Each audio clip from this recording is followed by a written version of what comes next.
Just waiting for some people to show up. Just going through some of these backgrounds that I did for the Freaking Awesome show. So this was the first one. This is just stalling because I don't have any intros. I had somebody make an intro and then I got struck for it. So I'm just wasting a little time. So it's kind of interesting, like what I was doing graphically with some of this stuff. It's one of the first backgrounds. Episode 10. I wonder if I could.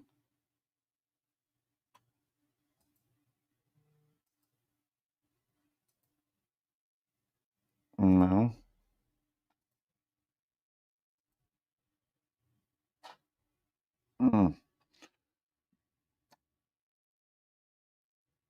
Maybe I could just remove myself.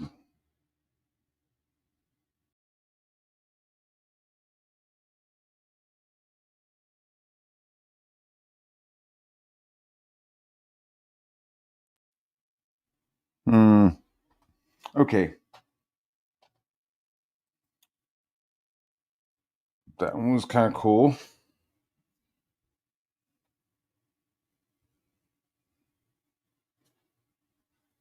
Kind of doing a repetition of the logo that I made.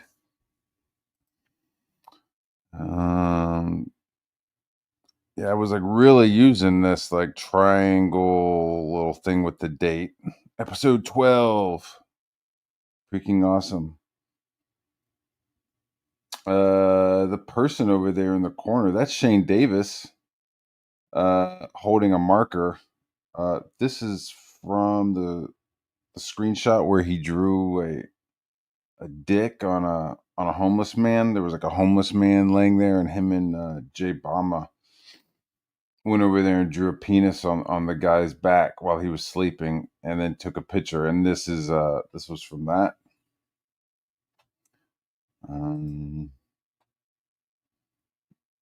That one's kind of a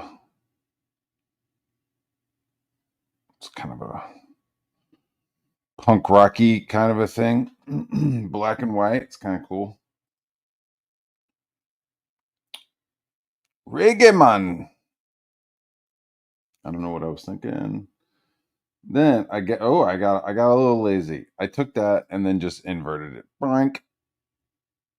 That became the next episode. So that was episode 15. That was episode 18.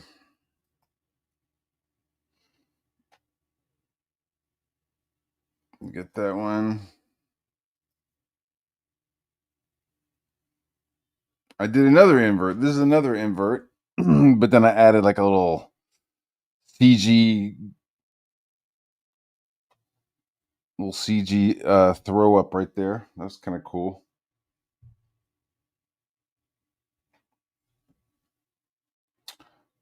See what's up in the chat real quick. What's the deal, dude? Can a frog cry? I don't know. We're gonna find out. We're gonna EFAP some of his fucking session from this morning. I didn't watch any of the fraga stream. I think I saw like a screenshot of it. Somebody posted a screenshot of it, and it was like, okay, I like Frega, Rainy, okay, but the rest of the people were fucking whatevers. You know what I mean? Just like wastes of fucking space in the squares, and so I didn't bother to fucking check it into it. But apparently, like Dan said some shit. He spoke what was on his mind, and that didn't go along with CG. I guess Frega being in the hospital for so long, he stopped getting the memos on who was bad and who wasn't, and what was cool and what wasn't. So he's just out there talking truth from his heart, his brand new heart that he got the implant. No, I'm just kidding. I don't think he had a heart transplant. I think that's PTP. I think PTP is the one who got the baboon heart attached to him. He walks around with a baboon heart. It's up to the truth. It's so hard being green. What's going on, David? Roots. I gotta get to that. Thank God I don't have to listen to TJ. Hell, dude, there's no TJs here. No TJs here. No TJs. Oh yeah, they cry hard. They cry so hard. Desert Nomad. Onum Shiba. Lord. What's the deal, dog? What'd she say? Katie did said she was CG for life last night. Well, that's good for her. That's great. Yeah, it's one. It's like I'm punk rock. It's like nobody could really be like, you're not fucking punk rock. You're not punk rock. You could say, hey, why don't you get the fuck out of here because you're not making any music. But Jimmy Ray's found Jesus and decided not to fulfill his campaign. Bruh. Bruh. Bruh. That dude. See, I heard about so Fraga said some shit about hey, Malin and Shane, like why are you efapping Allie and Rini and talking shit? Like this is exactly why Rini isn't, in my opinion, this is why Rini is not in Comic Skate anymore. Or why she doesn't affiliate with Comic Skate or answer any of Ethan's fucking DMs is because of shit like this. Whenever they get a chance, they'll talk some shit. And why would you want to promote that? Why would you want to associate with that? Even after you've left and you're not even left, she just doesn't associate with them. Like it's like, oh, she left Comic Skate. Like, no, she didn't. She just stopped talking to you. Like she's talking and working with a bunch of people that are still Comic Skate and still believe in what Comic Skate was. She's just not fucking talking to you. And then you just keep showing examples of why she should be fucking hanging out with you and associating with you. And now you're upset because somebody else fucking didn't get the memo and is agreeing with her. That's what's going on. That's what's going on. And let me get my coffee.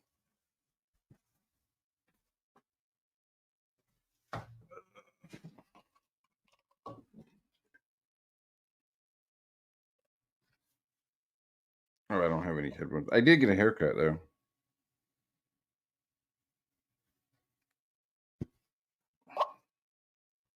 I had like hair just coming out everywhere, and I like taught art class last week, and was like, I need to get a haircut. And so I got a nice.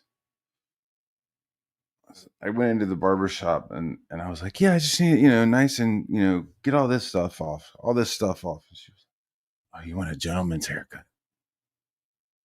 I said, yes, ma'am, please. It was like an older lady. She gave me hooked it up. Look nice. Anyways, coffee. Only the Brave clothing company. Only the Brave. So Jimmy Ray's found Jesus. That's awesome. So Jimmy Ray showed up. He seemed pretty cool. Seemed like a nice little fella. Kind of showed up. Was like, hey, can I be the third host on Topic List? Like, really pushed into Comic Skate.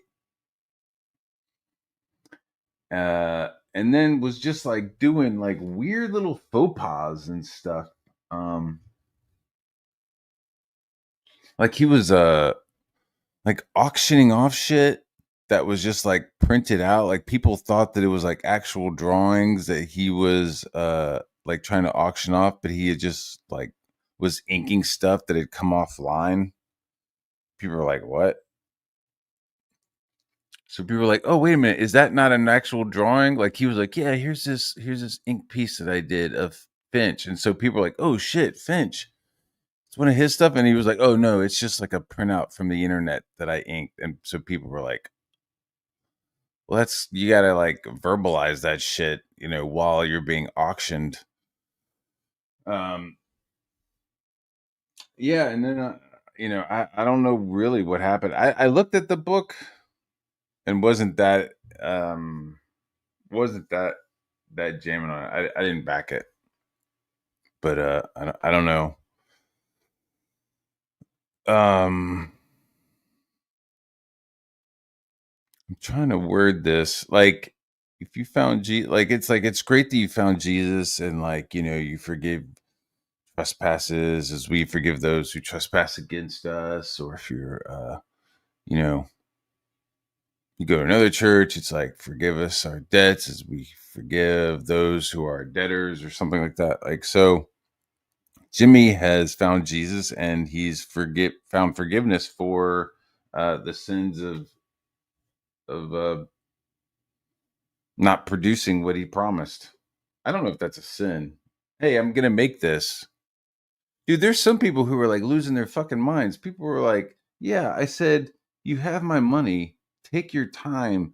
Give me a colored book, and then deliver that to me." Some people were so simpy that they were like, "Dude, if you need to sit there and learn how to fucking color, we will wait. Just give us the book that we provided."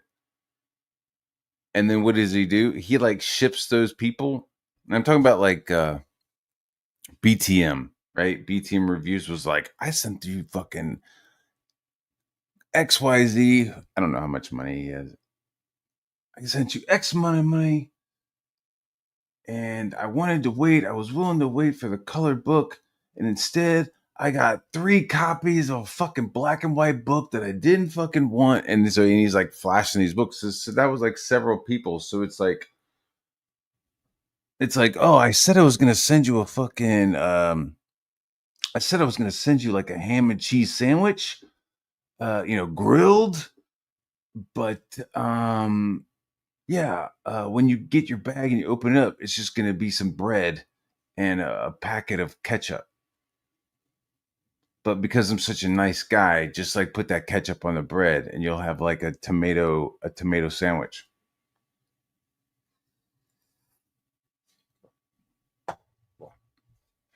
I mean, that's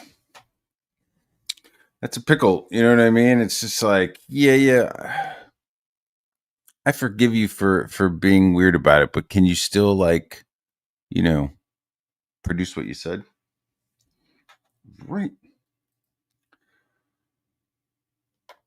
People have a right to say whatever they want, just like they do. If Fraga is like witnessing something and he wants to say something, he has a right to. Am I right? Then what's the deal, dog?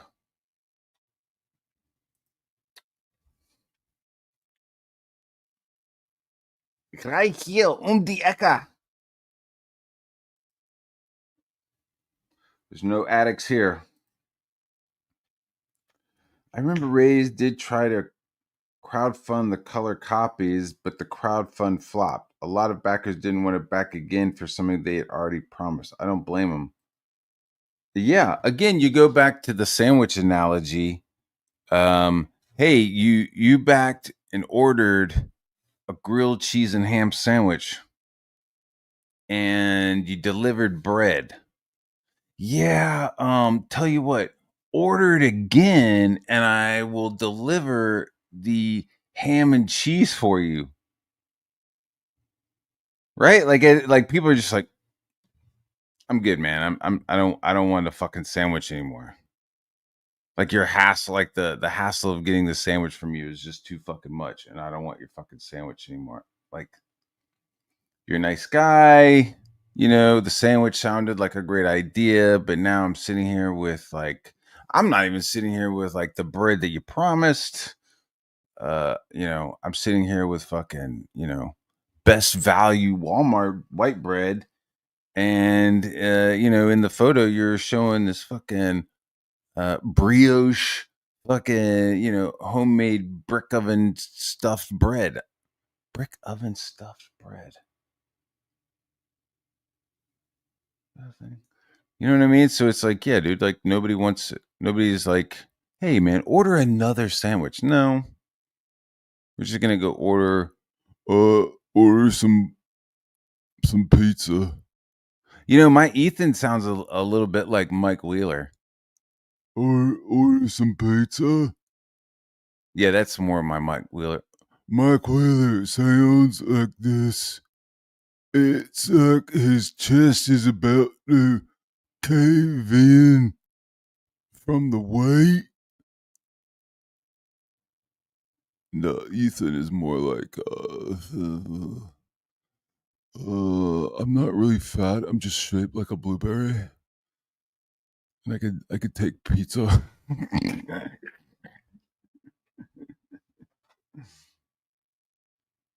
Hey, Mike Wheeler, what do you think we should do for dinner tonight? I don't know, Ethan. What should we do?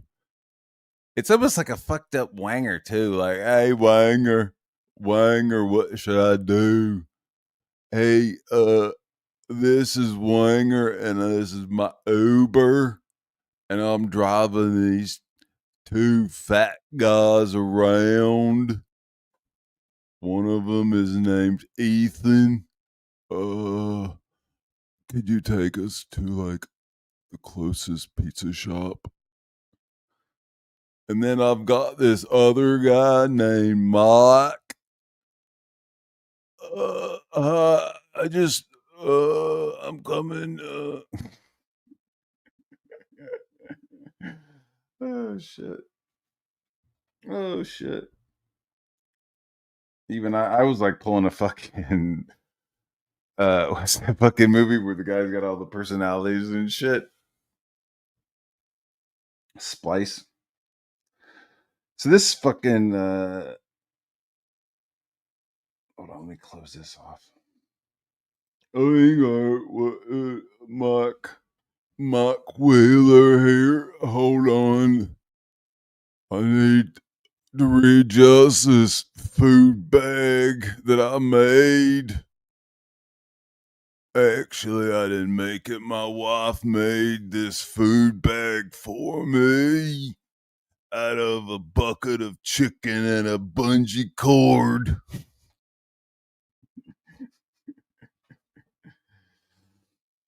What's up, Gucci Gooch?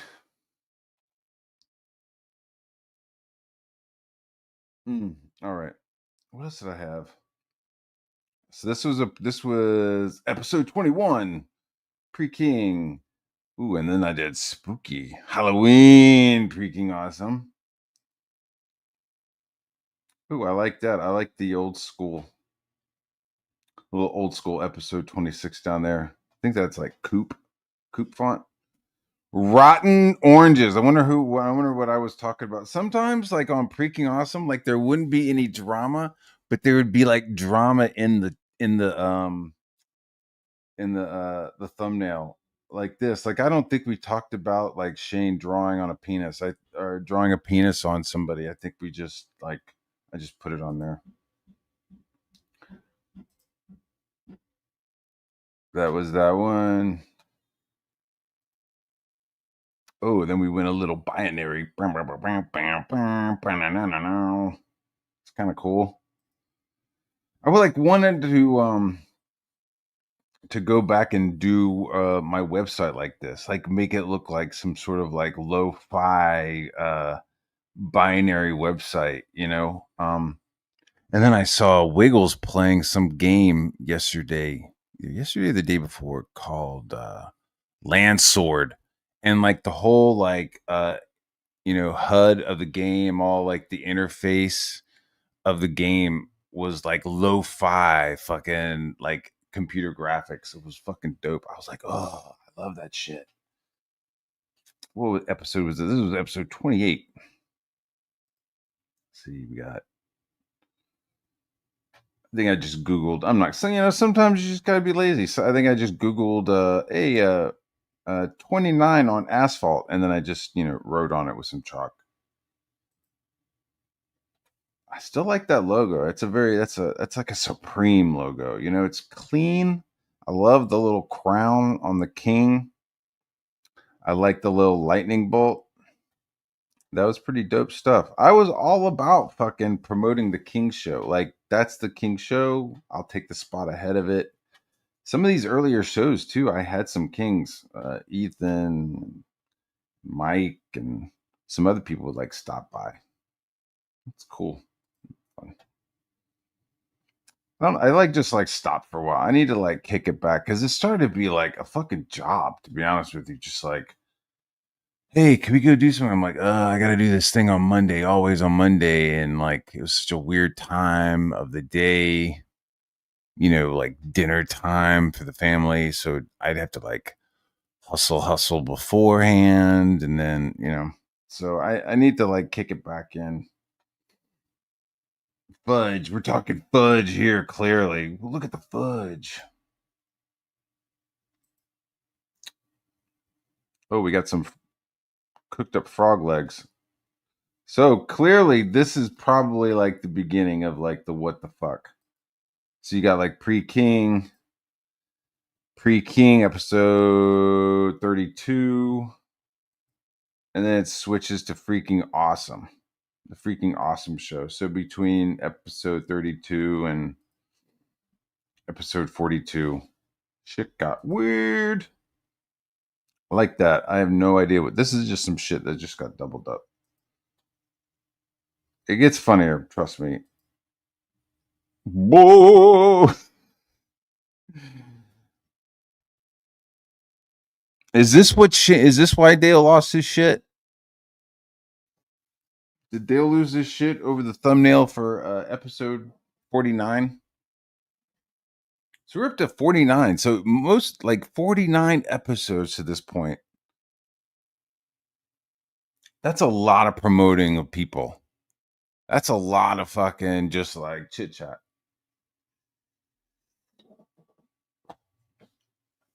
Man, if we hit 30 people, we'll start EFAPing this shit. Right now we're at 28 viewers.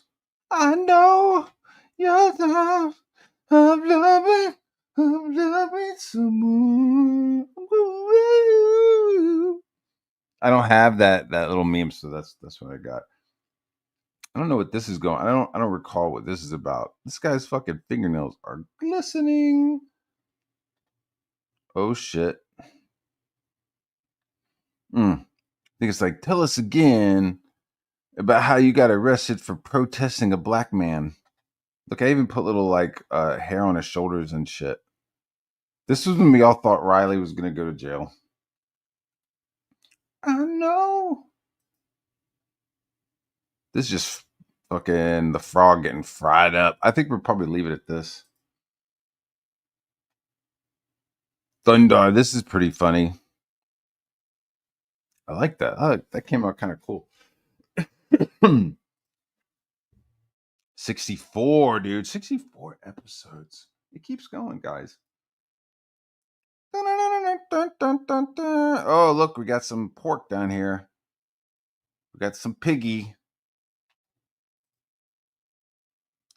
Then I'm working with. Oh, we hit 30. All right, so I was like working with the fonts. I'm like working with like stuff. So and also I'm like pulling out like low res images for the background. I like that. But I gotta be honest, that red and on the blue, the red is like vibrating off of that blue. If anybody knows any art theory. Ooh. Kind of relying on that font though. That's 70. 70. Oh shit. I love you, Mandy. Mandy. Mandy, I love you. Mandy, I love you. Mandy, I love you. But look, he's even wearing his little fucking horsey pin. That's funny. And then here's me with a whole bunch of koalas. 74, episode 74. I don't know if I did anything after that. I was definitely like using this one a lot. I know you're not of loving someone. All right, let's just use this one.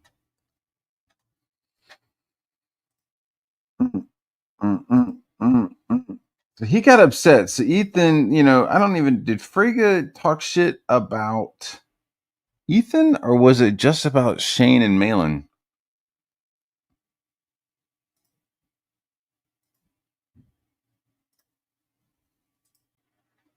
I would love some blueberries, some pizza in the morning. I love the smell of pizza in the morning. It reminds me of cum. Okay.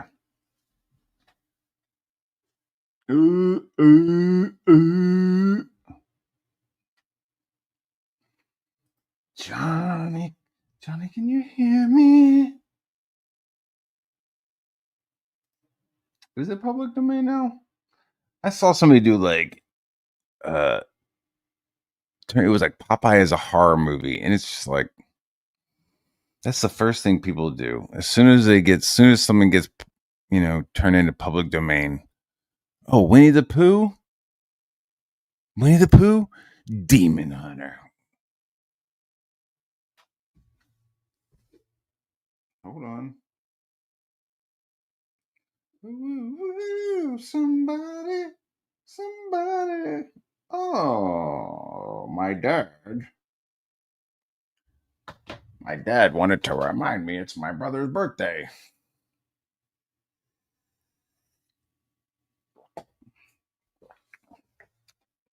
We'll have to give a shout out to my brother. Okay. We got free tickets. We got comp tickets to go see what's his name, Smokey Robinson. Promised Andrea a nice dinner at the Hard Rock Cafe, which we like. We like to sit there and listen to rock music and eat some hamburgers and nachos and stuff. Hamburgers and nachos. I had $400 from you guys to gamble.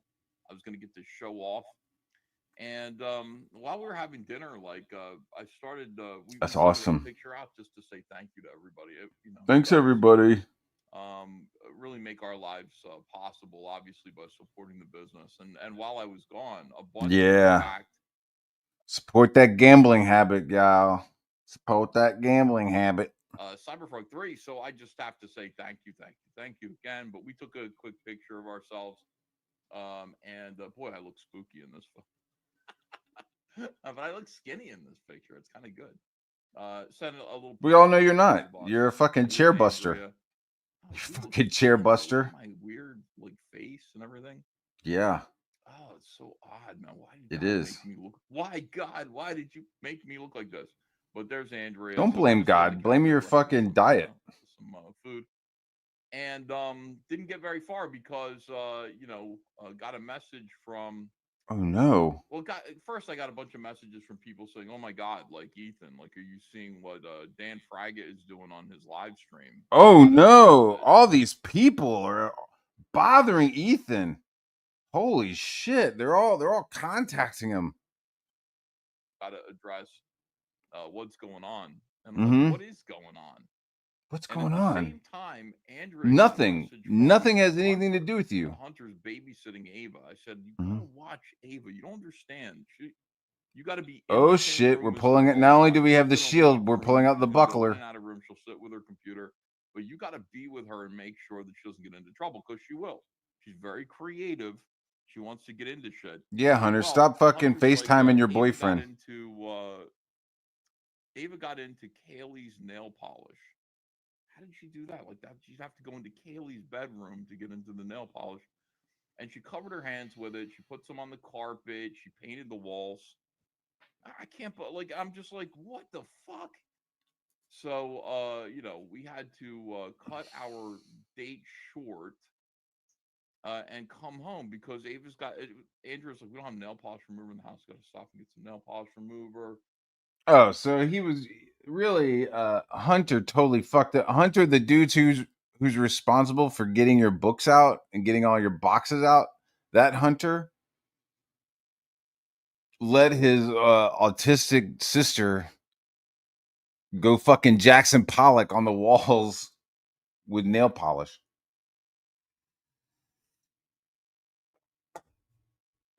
I got kids. I got toddlers. Yo, you do not leave them unsupervised. I can only imagine what it would be like with an autistic person.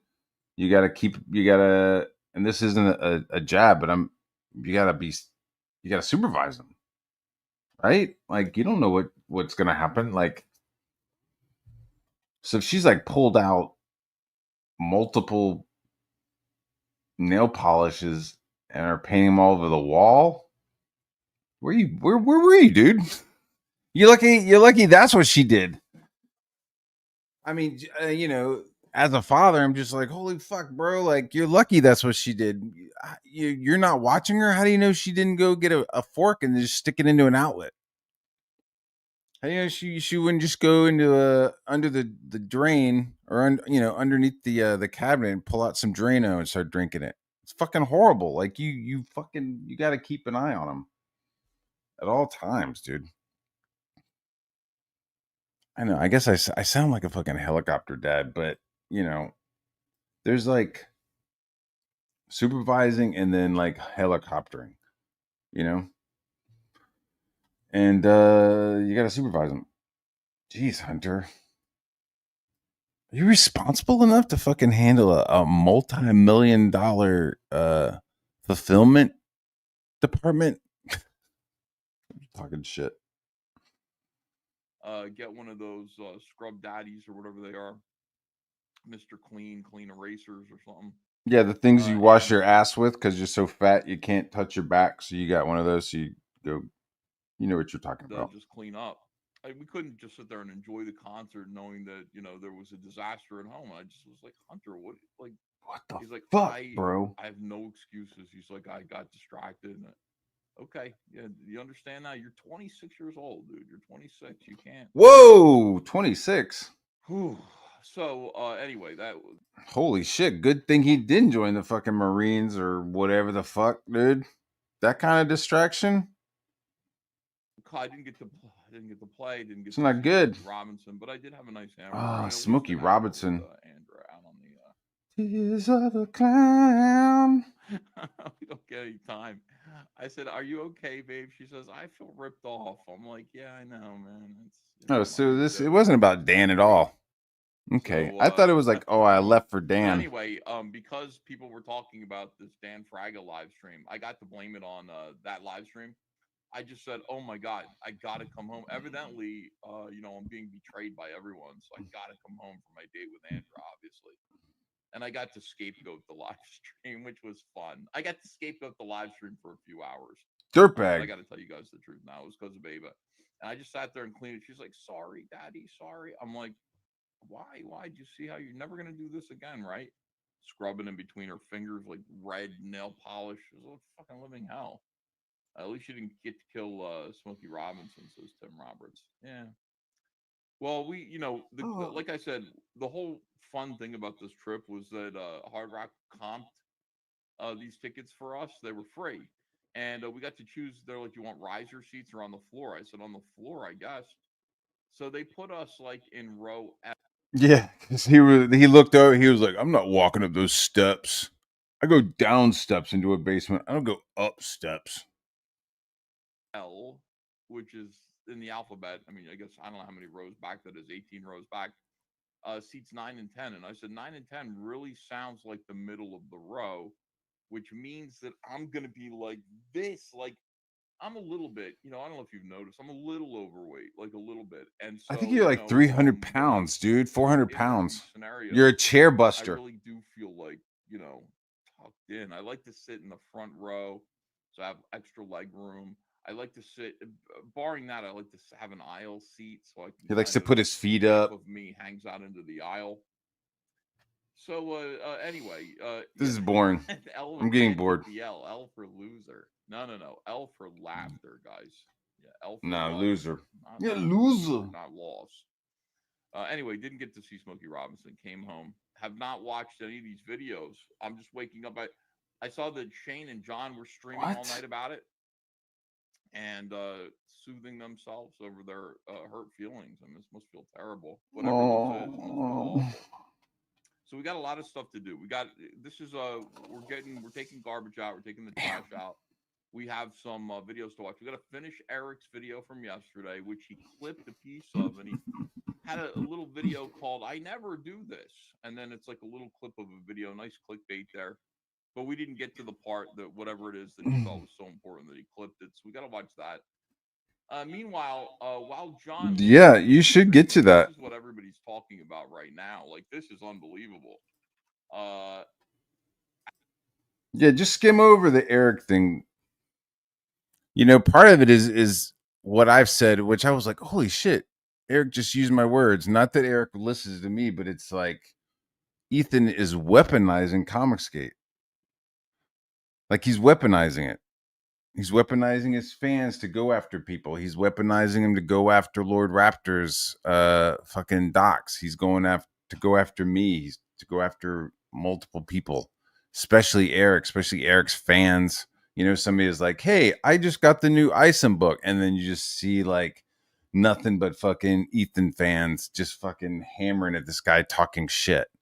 And so I saw that clip. You know, Eric was like, yo, I don't do that. I don't send people after. I don't laugh about that, you know? And Ethan does. But yeah, let's just like, you know, ignore the shit that he's doing that like triggers this shit. And let's like point out the reaction. That's some fucking crazy shit. Ali Sanguis, uh, Ali Sanguis, copyright struck their stream because they were watching a clip of her and commenting on the clip, and she issued a copyright strike, a takedown. And sure enough, I mean, when YouTube does it, when you issue a copyright takedown strike, like Mm-hmm. you're basically filing a legal notification. Like YouTube doesn't care. Like YouTube isn't going, this is a false flag or anything like that. That's on society to figure out. But if you take it down, I think YouTube Society, does like something that society, it leaves it social? anonymous Are for you a you. social justice That's not the way warrior, it Ethan? works. YouTube just tells you exactly who filed the copyright strike. So it says this video is no longer available due to a copyright claim by Ali Sanquis. YouTube Alice catches you as a false Anguisse. flagger. I love it. There's no anonymity. They actually tell everybody Yeah, you why are what the is the problem whiny with that? crybaby who isn't following the Crybaby. rules of fair use, who was trying to exercise censorship in a big way so that people can't Really? comment on your publicly available videos and commentary on the internet. Mm. And this is a huge no no. Mm. False flagging is a gigantic no no. You just don't do it. If you put something on the internet, you can expect people to comment on it, Sure. to issue commentary. Now, Yeah, I'm not sure. We're gonna watch what is happening. I mean, they were talking shit about her. I mean, if they're like stopping something that is public and they're e-fapping it, I've had my issues with flagging. With that pedophile Katie did, the woman who produces and distributes underage sexual content with demons. You know, she took like an hour of one of the higher rated shows. Like it was like an episode of Freaking Awesome. A lot of people were watching. It was a good show, and she just fucking took an hour of it. No e-fapping, no fucking like uh artistic licensing to it. She just took an hour of the show and then put it onto her channel. Right? And so I like asked her, and I asked her politely, and I've shown that, like, hey, could you please take that down? Like, if you want to EFAP it, like fucking EFAP me like everybody else. but just like taking an hour of my stuff. Can you please not do that? And so what does she do? She just says, fuck it. Like, Matt Barr, fuck him. I don't give a fuck. I know it's wrong. Fuck that guy. Right. And so I was like, all right, fine. Struck. Right. Struck the channel, struck the video, which then, like, of course, triggered a cry stream. Like, she starts crying. She goes to Ethan and starts crying. And then Frog Tony jumps in, BTM jumps in, all these people start jumping in. And of course, none of them actually do what she does. It's like, oh, she got to win because the strike was down. But then the video's still not up. You know what I mean? And nobody else is doing that. So it's like, just EFAP it like normal. So, if she was EFAPing something, I don't know. We'll see, I guess. We'll find out. But this is like why these two women have no interest in Comicsgate, because Malin and Shane just relentlessly fucking fucked with them while they were in, and now out. They're like fucking with them. How people get out of line, show your address, dox you in some way, then you can issue a privacy complaint. If somebody is just like if somebody is just like representing the work, maybe you can issue a copyright claim, perhaps. But even then, you don't want to do that too much. These clip channels, just present large chunks of my content. Like they'll take a clip of this and then just put it on their channel. Katie does it. Clip Sama, there are other channels. Technically speaking, I could copyright claim them. You could. The difference between Katie and Clip Sama contacted me and was like, "Hey, can I clip something off of one of your shows?" And I was like, "How much?" And she was like, 10, 20 minutes. And I was like, "Yeah, sure, no problem." There's like you can't just steal people's shit, not contact them. They ask you to take it down, and then you tell them to fuck off, and then you can't just like cry about it when they're like, "All right, well, fuck you then." It's wild. In a way, but But even just taking a section of the show is commentary. It's fair use, because you're saying, I think this portion of the show means something that you should see. So that's my commentary. we should all see this. The, And I'm commentating on this whole section of thing. the show. So even that is fair use. Like everything is fair use. You should not be issuing copyright claims. Nobody told that to Allie. And I don't know. Her Twitter page says censorship is evil. That's what. Okay, unless she does it, I guess, right? Oh, look at that. Censorship is evil unless she does it. Typical SJW says Batman is fucked. So I don't know, guys. You don't know. Feel bullied by the fact that these guys are looking at your content and maybe giggling at it. I want you to understand, Allie, that like everybody, all of your friends, everybody who you're acquainting with, the entire internet goes through our stuff and does the same thing every single fucking day. And you know what? We get out of bed. I don't care about any of these folks. It does seem a little. Doesn't care, but he keeps talking. That's how it is. Keeps talking about us. All right, so we got that. Yep. I gotta watch this Dan Fraga. Yeah, here we go. Oh, yeah, Luke. Yeah, I haven't watched this either, so we're gonna be watching this together. Hold on, let me say hello to the chat real quick.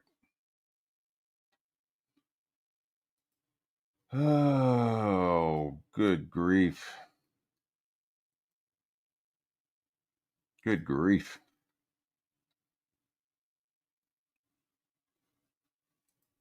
What's the deal? Dude, I think he is still crying about that shit. Last time somebody was like, "Yo, man, watch this." It was like, "Oh my god, this guy's still fucking crying about that fucking $200 for a fucking postage stamp. That's not even him." Like, if somebody was on the street with that photo, as a fucking mugshot, that motherfucker would be he'd get off. They'd be like, "Hey, excuse me, sir, have you seen this man?" And he'd be like, "Nope." Still very, very upset about the that cover. What's going on, Fanta? Yeah, they're all fair target, you know. Soka sisters, they're evil. Gothic, she's evil, you know. But is you know, demon fucking dogs, is that evil? Of course it is. It's gross, dude. All right.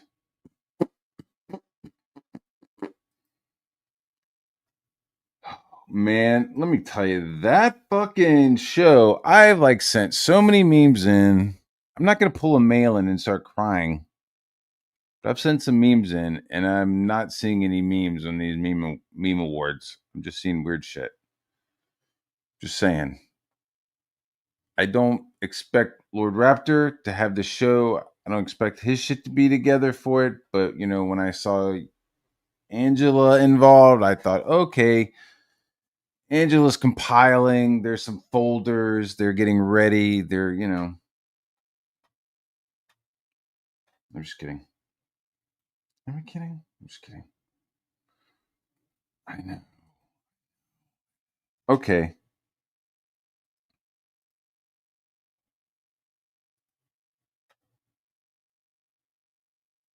I'm not. I'm not. I'm not. I'm not.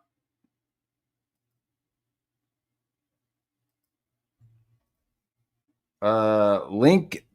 The link is pinned. So if any of my detractors or if anybody has something to say, if Dale wants to come on and call me a fucking liar and a pussy some more, feel free. Feel free. I'm nice and limber. Have some coffee in me. Anybody wants to come talk some shit? Now's the time. But you won't, cause you a bunch of faggots. Articles in there, and I have a couple short stories in there. So that is correct. Awesome. I'm actually finishing up my. So who's here? So this is Will Perdomo. This guy, I don't know what's wrong with him, but there's.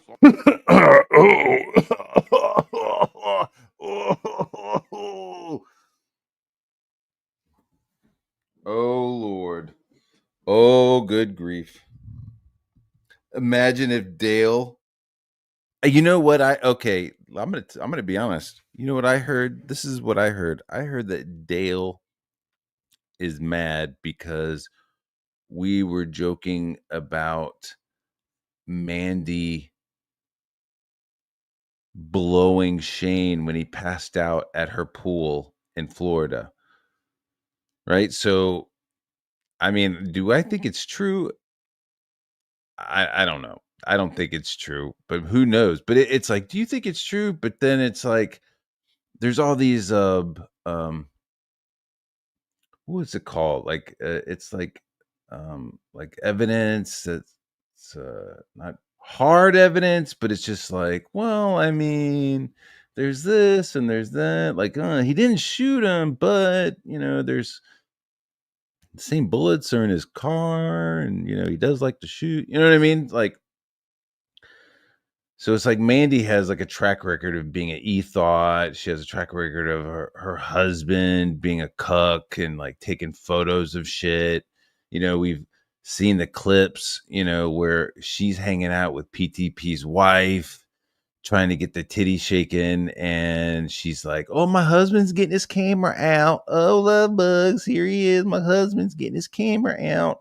So when somebody told the story to me about Shane being at their pool party B&B that Mandy and her husband rented, that he passed out by the pool and she started blowing him, and that her husband took photos. Like, I don't think that actually happened. I think that was just some sort of fucking joke narrative. But when the joke was like said again, like somebody else was like, dude, I actually heard about that. So it was like, oh, what the fuck? And it's like, well, that's not true. But then you're like, yeah, maybe it is. Probably not, but maybe. Who knows? I don't know. I'm not saying don't back her books or anything. I'm just saying maybe that's why Dale is mad. I don't know. I'm speculating again.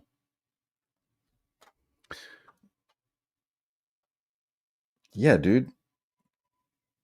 Like I like saw like a picture, like the fucking Jay Bama like posted a picture of himself at Florida, and he's like hugging up on Mandy, and you see like this fucking creepy dude sitting on a stool, sitting on like a queen stool, sitting behind them, just like kind of watching intently. It's like, oh, who the fuck is that guy in the background?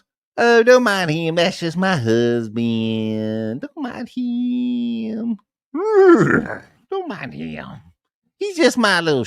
He's the man who holds my oats and my sugar cubes for me.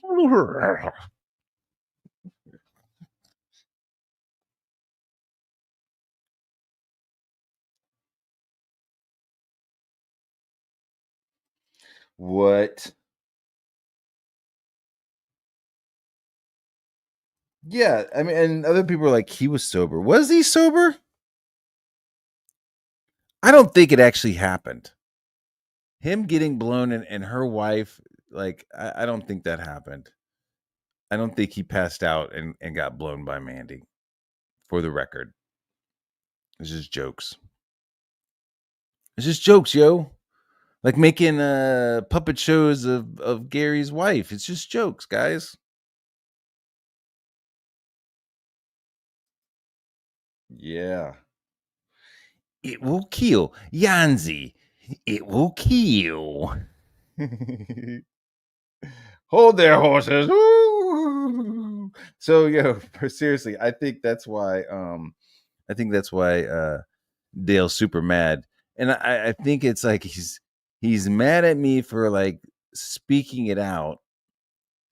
But then there's a deeper level where he's mad that like he wasn't in that fantasy.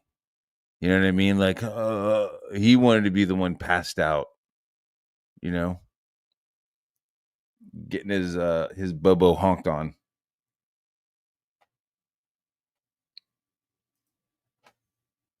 These are all fucking like, except for Phil. I like Phil. Shelby Roberts is a fucking weirdo. Death metal. I like death metal. I had lunch with him once in real life, but like he just got weird with fucking that Jason guy below him. And that Dan Pinot, what's that guy's name? The fucking guy underneath Dan, Will Perdomo, like he fucking did some weird shit too, man.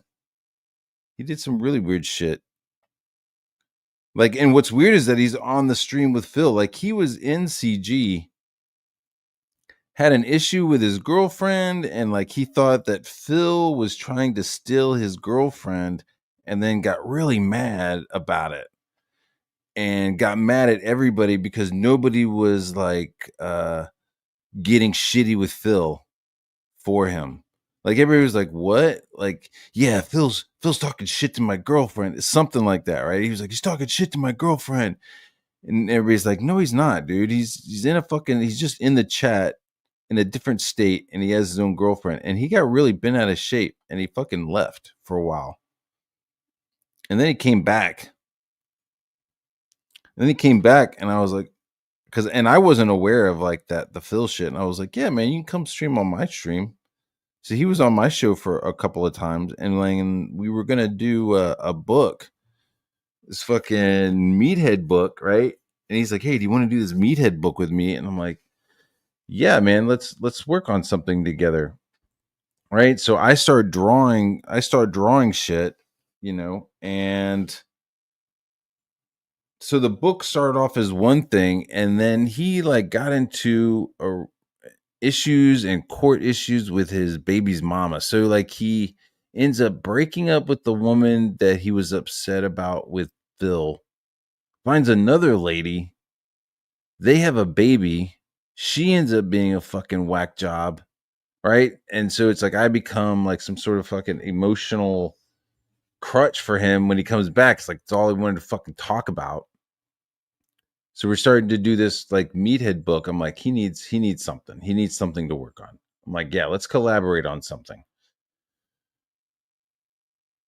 So we're starting to work on the book, and then like he starts incorporating his fucking baby mama into it. Like, yeah, this fucking woman, she like deserts her child, and that's what starts the whole thing. I'm like, bro, that's not what we were fucking writing. Like, that's not what we were talking about. Like, this isn't the like therapeutic for you. Like what we were doing, right? Like getting you busy is one thing, but like I'm not like gonna be drawing your journal and your emotional issues with your fucking baby mama. That's how I took it. That's what I said. And he was like, all right, fine. We won't work on it together. I was like, all right, well, fine. So he like, then I see him like start the project with somebody else with like my designs. Like he like took the shit that I did on the collaboration and like showed it to somebody else and was like, here's the designs. It's like, what the fuck? Like, why are my drawings being used by somebody else that you're working with? It's fucking crazy, dude. And I was like, what the fuck? So I like screenshotted like those original drawings, the original sketches and shit with like screenshots of the dates that they were created. You know what I mean? Like file type, modified type. You know what I mean? And it was like, dude, these are the dates that I fucking drew this shit. You need to fucking change that shit. And so then Will is now saying that I'm like the most evilest person he's ever met. It's like, what? Are you fucking like what world are we living in, dude? What world are we living in?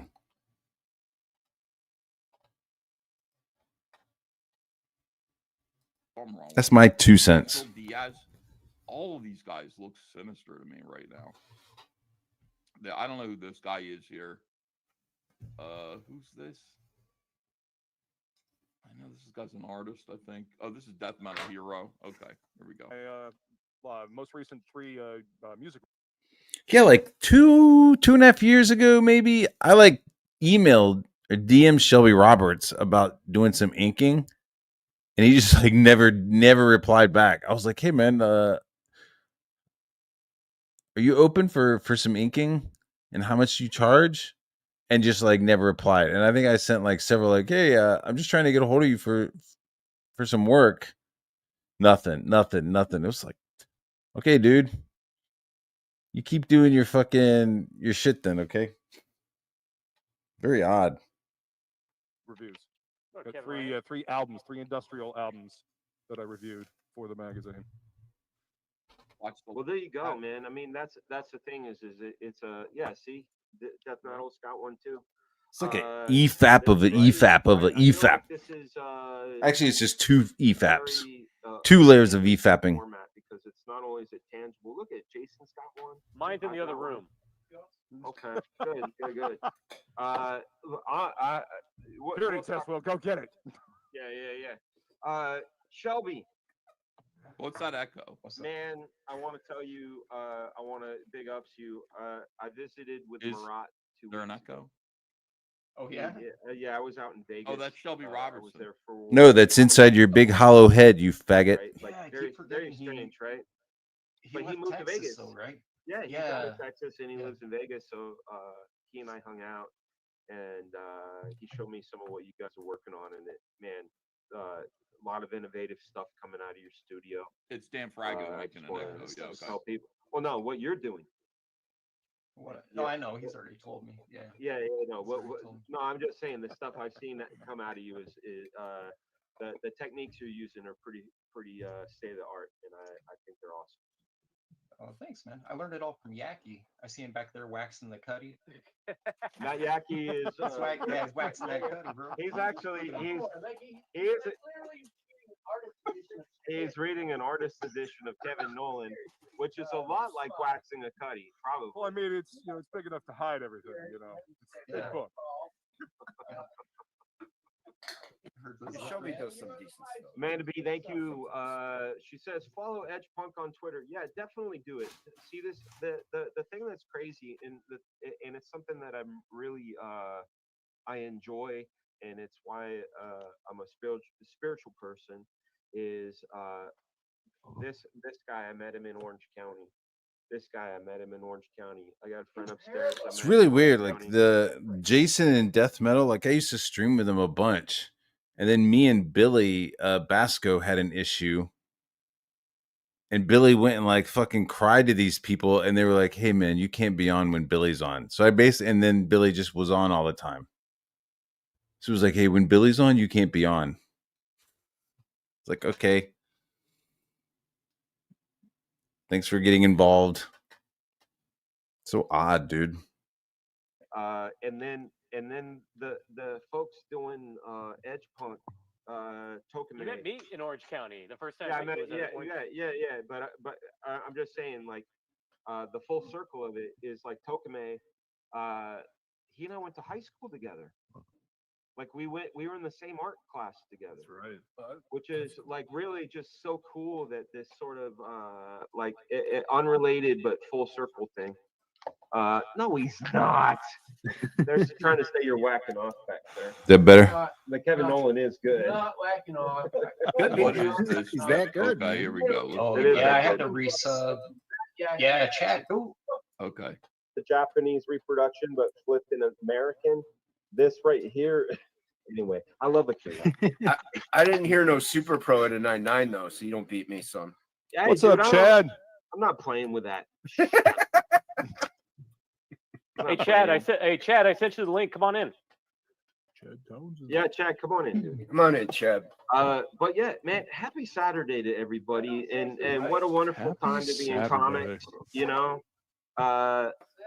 Chad's another little fucking clout goblin. no, the thing that makes me really happy is we got all the old school folks, and I don't know, it just feels good. It feels right, and I don't know, just having Matt and Andre around. We just had a really You know good what feels dinner. good, Frega, What feels good? is that everybody aside from Yaki, because he's excluded, is working on my book. I'm not Yaki. Why are you pointing at me? This is 29 minutes. Yeah. Everybody except for Yaki is working on your book. Shade on Yaki. Yeah, that's what makes Well, me happy. then what you do? No, then we get Yaki to color my cover. Exactly. Well, no, I mean it's going to be on a metal cover. It can't be It colored. doesn't. Yeah, it can be. How? He can do it in grayscale, and then he got can printed convert somewhere in this. the book. He can convert the grayscale into bitmap, so it looks like etching. So then you get a full fucking 3D Really? look instead of just lines. All nothing. Matt Yaki kicks ass. So Agreed. So Mac is over there. He's in the chair. He's like, yeah. We want to give you guys some context. Go on. So here in Georgia, Yeah, you guys are just like which skip is- the small talk. I've never seen this. I don't know what this is. we moved out here, and it's been cruising ever since. Me like what I'm here for. Let me see. Reckon 1911 makes hot stingers, says Diamond. The Joe. fuck is that trash? Will looks like he could be Sturgis's dad.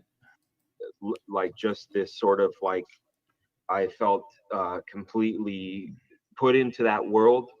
I love that world, and I never wanted to be away from it, and I love the feeling that I got by being there.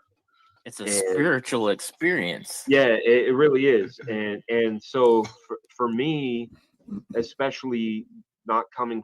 It's weird when Chad was like on my streams a lot and would text me a lot about some of his fucking emotional problems. And then when PTP was fucking coming out with all these fucking lies, I was like, what the fuck? And he decided to go hang out with PTP, even though he knew PTP was fucking lying. Why? Because he had a book to sell. I was like, he's like, well, I've got a book to sell. I'm like, the dude's fucking liar. Well, I gotta sell. I'm like, all right, dude. Fucking little clout asshole. From a lot of memes. And then I was like, all right, well, if you're gonna go fucking stream with him, don't fucking text me anymore with your fucking emotional shit, dude. Now you're fucking shrink. the idea of drawing comic books and what up? The idea of drawing and everything seemed very feasible because it was a pen and a pad. What else? Where's And the some fucking comics. But fudge? About the art and the comics and the passion of it, and we're like, Yeah. well, that's what we want. You We mean the way it want should be? that. that's Yeah. it. That's just it. And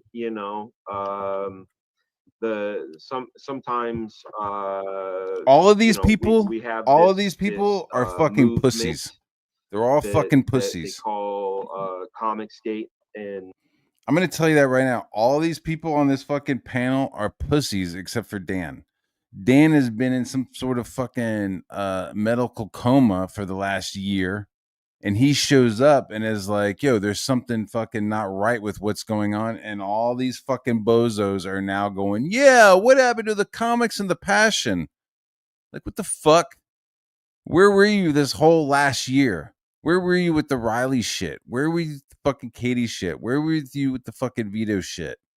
Like, where were you with all this other shit? You were fucking quiet. So now you're sitting on a stream with Dan and you fucking grown a pair. It's like they have one set of nuts and they're just fucking handing it off to each other and fucking so when they could talk, they have a pair. I came over in almost 5 years ago. It was near the end of March, right? And I was thinking about all of the things that kind of moved me over that way because I had no reason to go that way. I wasn't kicked out of comics. I wasn't kicked out of Hollywood. I wasn't kicked out of anything. And I know a lot of folks were like they were facing, you're a conservative, get the fuck out. Like I understand that they were facing that or some controversies like John Malin had to face and things, but I never faced that. For me, the thing that really pushed me over was this sort of resistance to cancel culture. I wasn't a big fan of that. Telling people like Art Adams and J. Scott Campbell, Adam Hughes, that they need to break their hands because of the way they draw for the male gaze and things like that. So that upset me. And then of course when the Snowflake and Safe Space came over, I really was like the sort of inauthenticity and like I don't So he's know telling the us why McDonald's he Big Mac of it joined all. Comicsgate. That's the only way I can really explain it. Like really made me ill, and it wasn't until and I felt these feelings, right? These are If you look at the chat, you can see like the same kind of disaffected, disgruntled retards, kind of stroking each other and stoking this kind of resentment and sort of trying to build a new family here, trying to build an identity. You got Mike McMahon, who's like, now this is indie comics right here. What? But Mike is in my chat. Here. These are just some people here Did I see Mike in my you're chat? not mad at. Mike McMahon is mad at me. So he's trying to find a new family where he belongs. And that's basically what's going on here. I think Comicsgate for a lot of Whose people wife did felt I like text? more like a social thing than a political movement or a business opportunity or anything like that. Whose wife did An I text? opportunity to be creative. I didn't text anybody's wife. Without being, affected by what Dan's talking about, cancel culture. It's like that's what Comicsgate was always meant to be. But the thing is, wait a minute. rapidly Yeah, I became did. very social. No, it wasn't a text. It's where people would go on the internet for their parasocial friendships and relationships and cliques.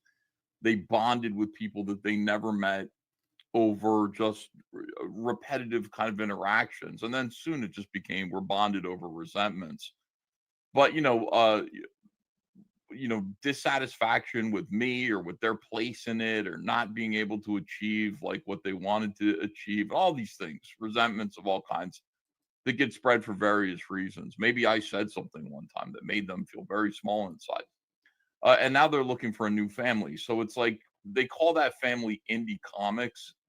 But I don't see indie comics. I just see some very dour, scowling people who are trying to sort of merge and form a new kind of family. So this is indie comics.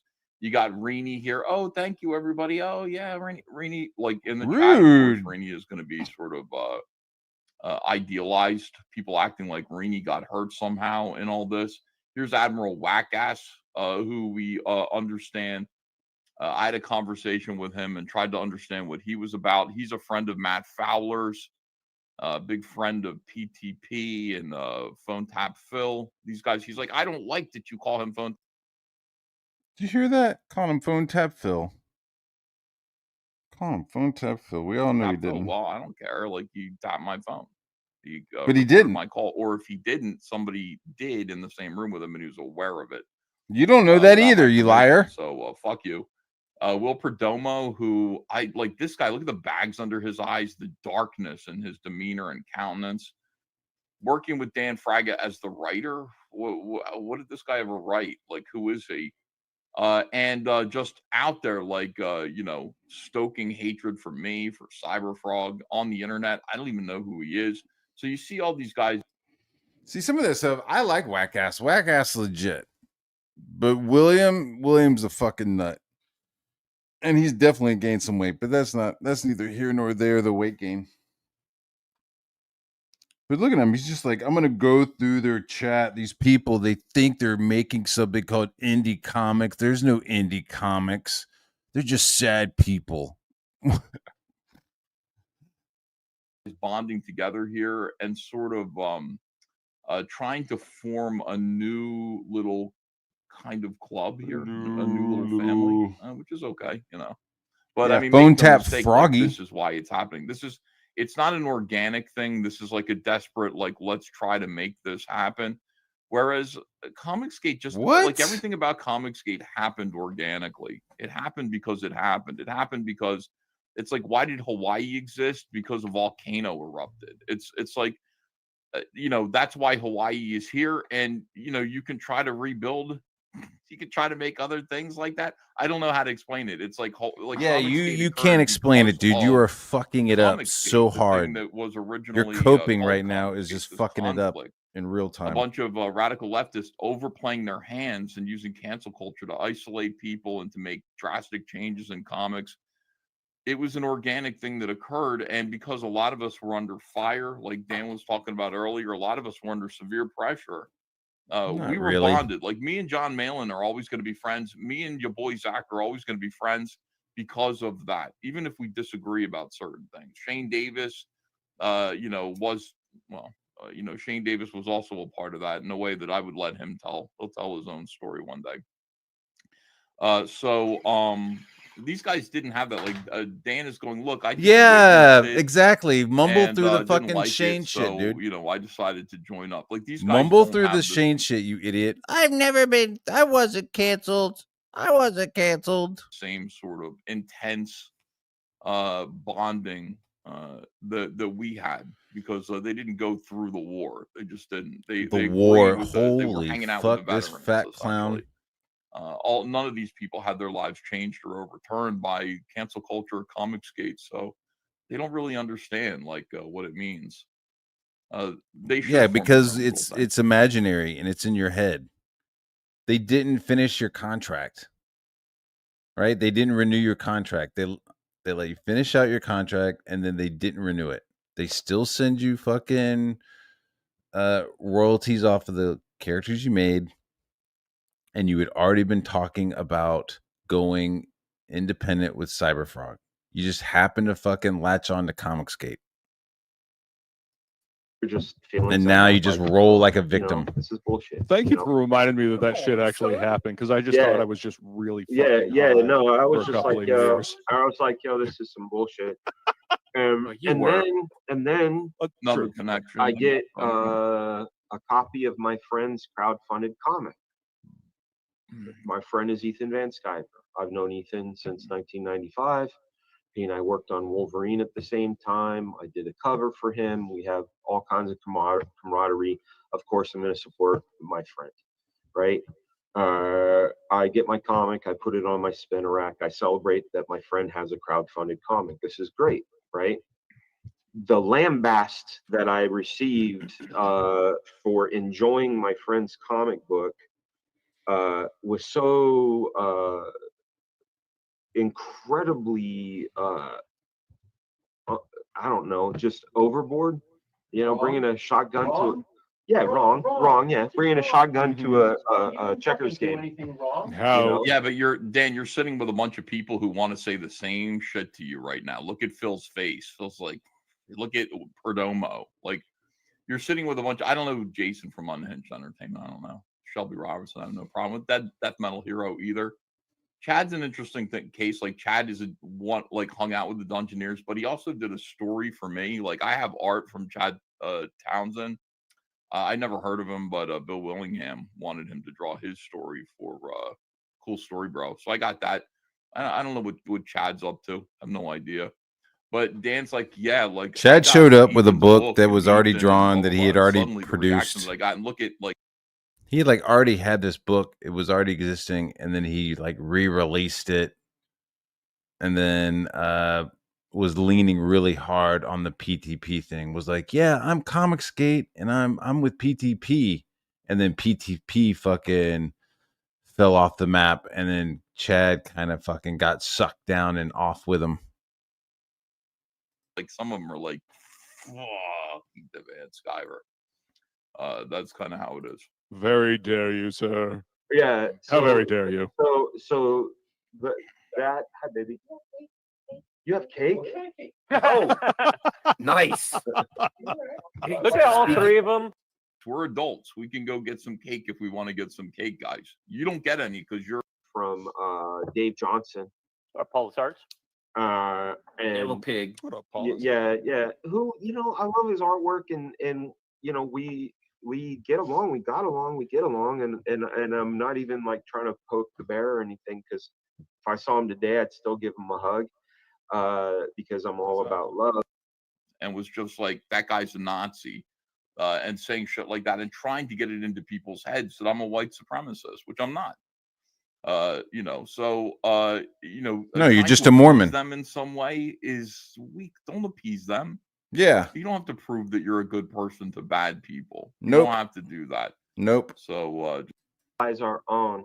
If you are celebrating something and calling it something, and you're calling it Comicsgate, and everybody's celebrating and doing their own thing under the umbrella of an understanding of the thing that you said it was, then these are your people. You don't eat those people. And when I see streams where it's two people just talking about world creating, and you're calling names and making things like that, you make us look bad. And you know who I'm talking to. If you don't, come see me. We'll be at the same shows together. So all I'm saying is, knock that shit off. We're all trying to do great work.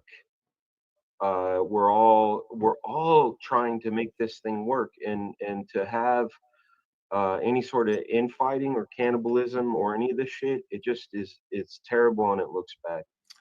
yeah, I mean, I agree, Dan. We shouldn't be infighting or eating our own. So how come your guest panelist Phil Diaz, along with PTP, sought to meet with me to eat?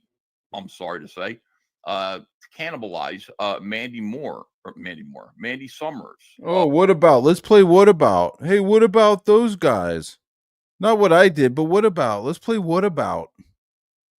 Let's play what about. Like, those two guys talk to you privately.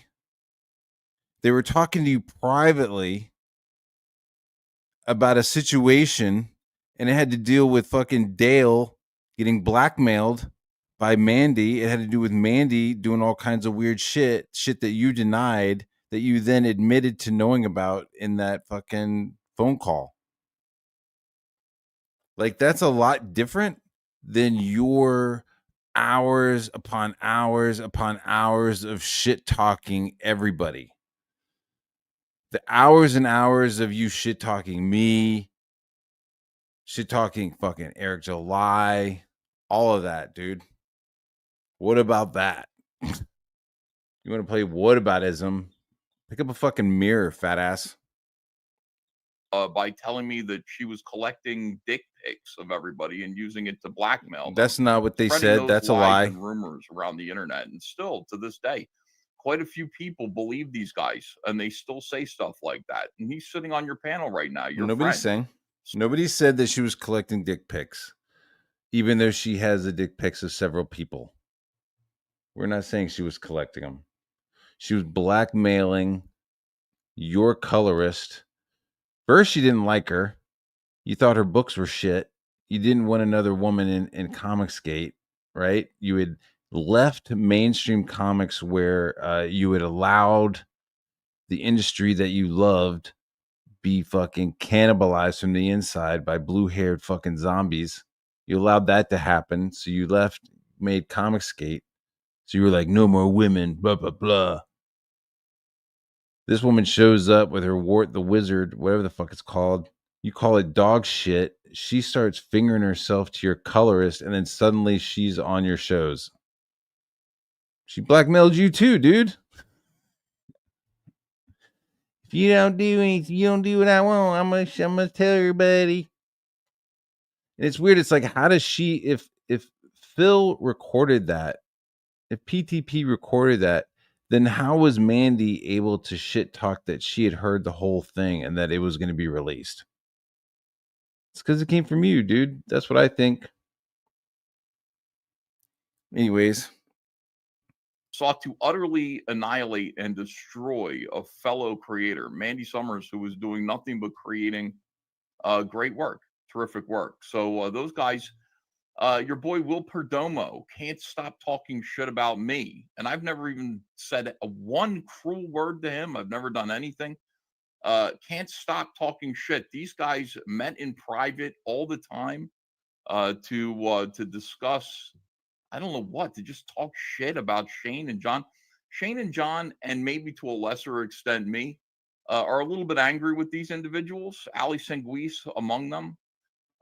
These individuals who just seem to be bitter traitors to the cause. So you sitting there applying this whole, like, we don't need our own thing while sitting on that panel, I gotta say is rich and a little unself-aware, my friend. Little bit unself-aware. I don't understand. I don't think that you fully comprehend the company that you're keeping right now. I don't think you understand. Oh my God, I think I kind of agree with him. Other than Phil. I don't have a problem with Phil, but everybody else, I'm just like, fucking bozos. Understand that. I've known you. It's like now they're all uppity. Now they all want to get uppity. Like, where were you a year ago? You know, everybody wants to be a fucking uppity ranger now. The fuck out of here. Could have used you a year ago. Could have used you fucking 2 years ago to talk some shit. Nope. They all cowered and fucking hoped to get some clout.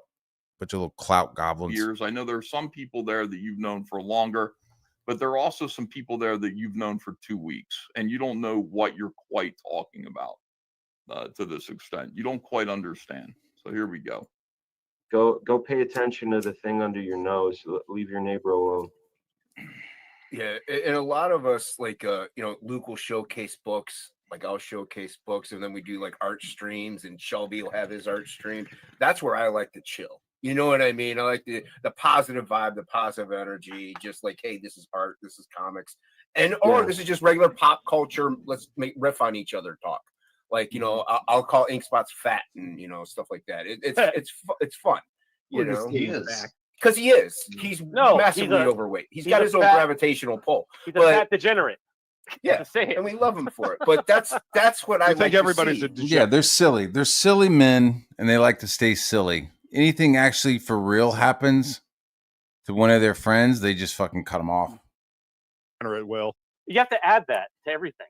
So, needless to say, even the people that are in the indie scene are so sick of it, they're bouncing out and not watching that content either. But we're bringing in people that do love what this is about. So, are we here to create? Or are we here to be mean girls? Like, are we here to make comics? What comics are you making, dude? What are you fucking talking about? You know what I'm saying? You don't want to make a burn book. The thing is let me say this straight up. Ethan Van Sciver is my friend. his business is his business, and I'm very grateful to him for everything he's done for me, everything I've seen him done for my friends. That said, there are plenty of things that I don't agree with. Indeed. That are in his format, and those people are responsible for their own things. Oh, So Ethan, you don't see that on the Arlene, screen Shane right Davis, there? The main John Whalen. troublemaker right there. That's You you. guys want to? Telling you, dude, all the issues in Comicsgate, if it's not you, it's Malin. Seriously. If it's not you, it's Malin. And if it's not Malin, it's you. You little 8th grade lockers. Don't forget Mandy. She's part of their little quadrumvirate. I don't pay. I don't even know who that is. Dan doesn't know who Mandy is? Understand? You guys Do you see understand? it? That's something else. Wow, dude. Wow. Mandy They're Dead talking about want something Mandy that happened that I like was nothing involved I've ever in. seen. I'm not exaggerating when I say that. I don't You're know what it is that exaggerating your Mandy behavior did right now. to get under the skin of these people. They want Mandy dead. And, you know, Nobody aligning said that, with you Mandy liar. being Mandy's friend is one of the main reasons that these men here, these quote unquote men, have such a problem with Shane and John and me. And I know it firsthand because I sat through that meeting with them. I was like, what is this? You guys have evidence of some kind of weird perfidy? No, they just want Mandy dead. These guys have Nobody been spreading said that. rumors forever. Matthew Fowler, all these guys. Nobody said that. Nobody wants Mandy dead. That's astonishing. Don't forget Mandy. Mandy's doing something too. Mandy, blah, blah, blah. Don't forget. We got to throw Mandy out. Honestly, the whole Mandy shit is like, it's getting old, right? Like, yeah, everybody knows it now. Everybody knows that she's got that leash on Dale. Everybody's seen it. Everybody's seen the screenshots. It's like not even like secret news now. It's just part of common knowledge. You throw yourselves out. Dan, you're making a big mistake.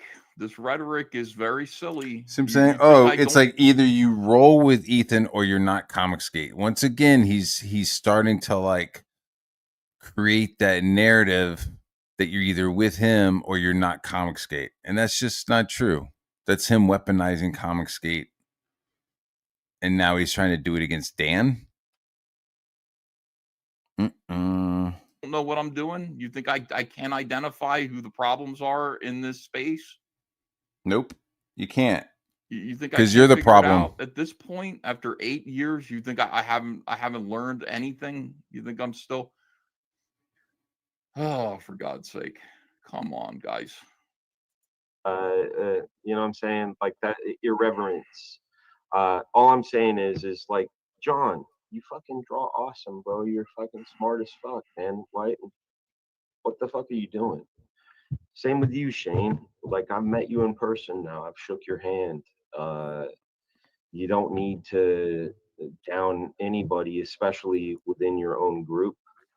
The people that you. Hey, Dan, here's what it is, okay? Ali.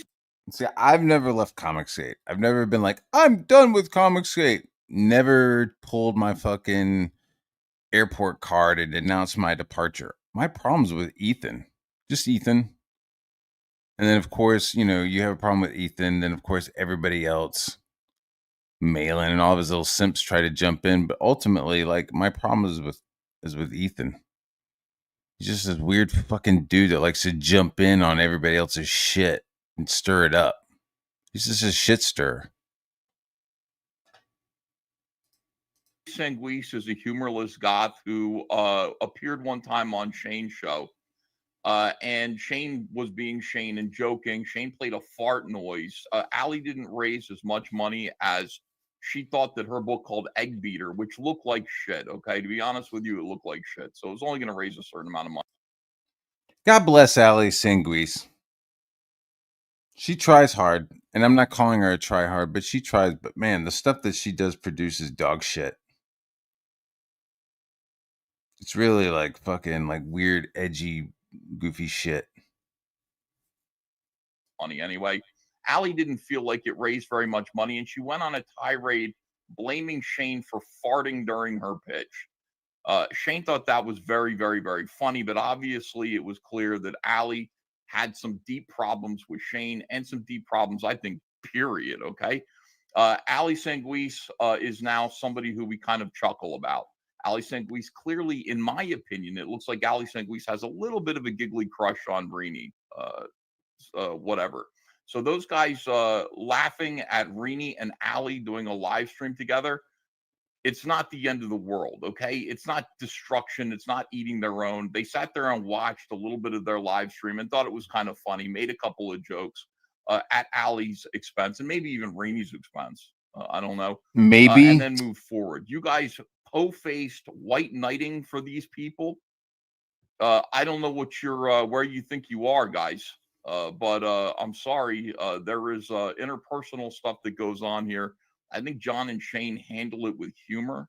I don't think John and Shane have ever sought to hurt anybody. On the contrary, John and Shane are, actively attacked, undermined, and people seek to destroy them all the time through shit like this.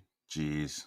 I have never seen John or Shane behave in such a way that they really want to see somebody get hurt. I think they're always kind of surprised when something like Ali happens. Ali sitting there going, "You farted during my pitch, and that destroyed. That's why my book didn't get funded." I think they're always kind of like, "What? Like, who are these people that we bring on to our live streams to promote that have no?" I don't know about any of this stuff. I mean, the shit this guy lies about, I'm just sitting here not believing anything he says. Shane farted. He did a fake fart noise while she was pitching her fucking show. Or pitching her fucking egg beater, and then she's blaming Shane. I don't know. I don't recall ever seeing that. I don't recall ever seeing that at all. Sense of humor, do not understand that we're supposed to be entertaining, that we're supposed to be fun for an audience. And then they just carry a little bit of bitterness, a little saccharin. I mean, not saccharin, that's sweet. What's a poison? I can't think right now. They're carrying that in their hearts. They're carrying poison in their hearts for the next 3 years, and you don't even know why, but that's what it is. And then they spread that poison to other people, and before too long, everybody has a po face. Everybody's bitter. Everybody's angry, and everybody is blaming the people who meant well in the first place. And there's no fucking way that Shane and John don't mean well. They don't. They're all. Nah, I mean, I guess I'm speaking personally, but no. Shane's a fucking dick. And Malin's always been a disrespectful fucking brat. Giant fucking crybaby. I got trying to be as respectful as I can with him for as long as possible. And then I finally was like, fuck this. Fuck this guy. Always meeting with people who are bitter, who fail, and who mean them ill. And it's like you mean them ill. Like, do I mean them ill? Do I want them to get sick and die? Of course not. That's silly. That's a little over the top, a little extreme. Have your eyes open a little bit wider, Dan, to see what's going on here, and to sit there and go, "Oh, these poor victims. Oh, I can't believe it. It's horrible." What exactly happened? What was the damage that was done? You're listening to Student of God. You're listening to these guys, these Eric July cronies who try to take Whoa! Eric July cronies. All these guys. Look at these guys. Luke and Jason and Chad and William, Sherbert, Phil. They're all fucking Eric July cronies. Happens on our live streams. Blow it up and make it look like it's a scandal. They're trying to create hatred and disharmony and discord and separate. Like when you bring up comic book dramas tweets with me, that's not what you're doing. Come on, bro.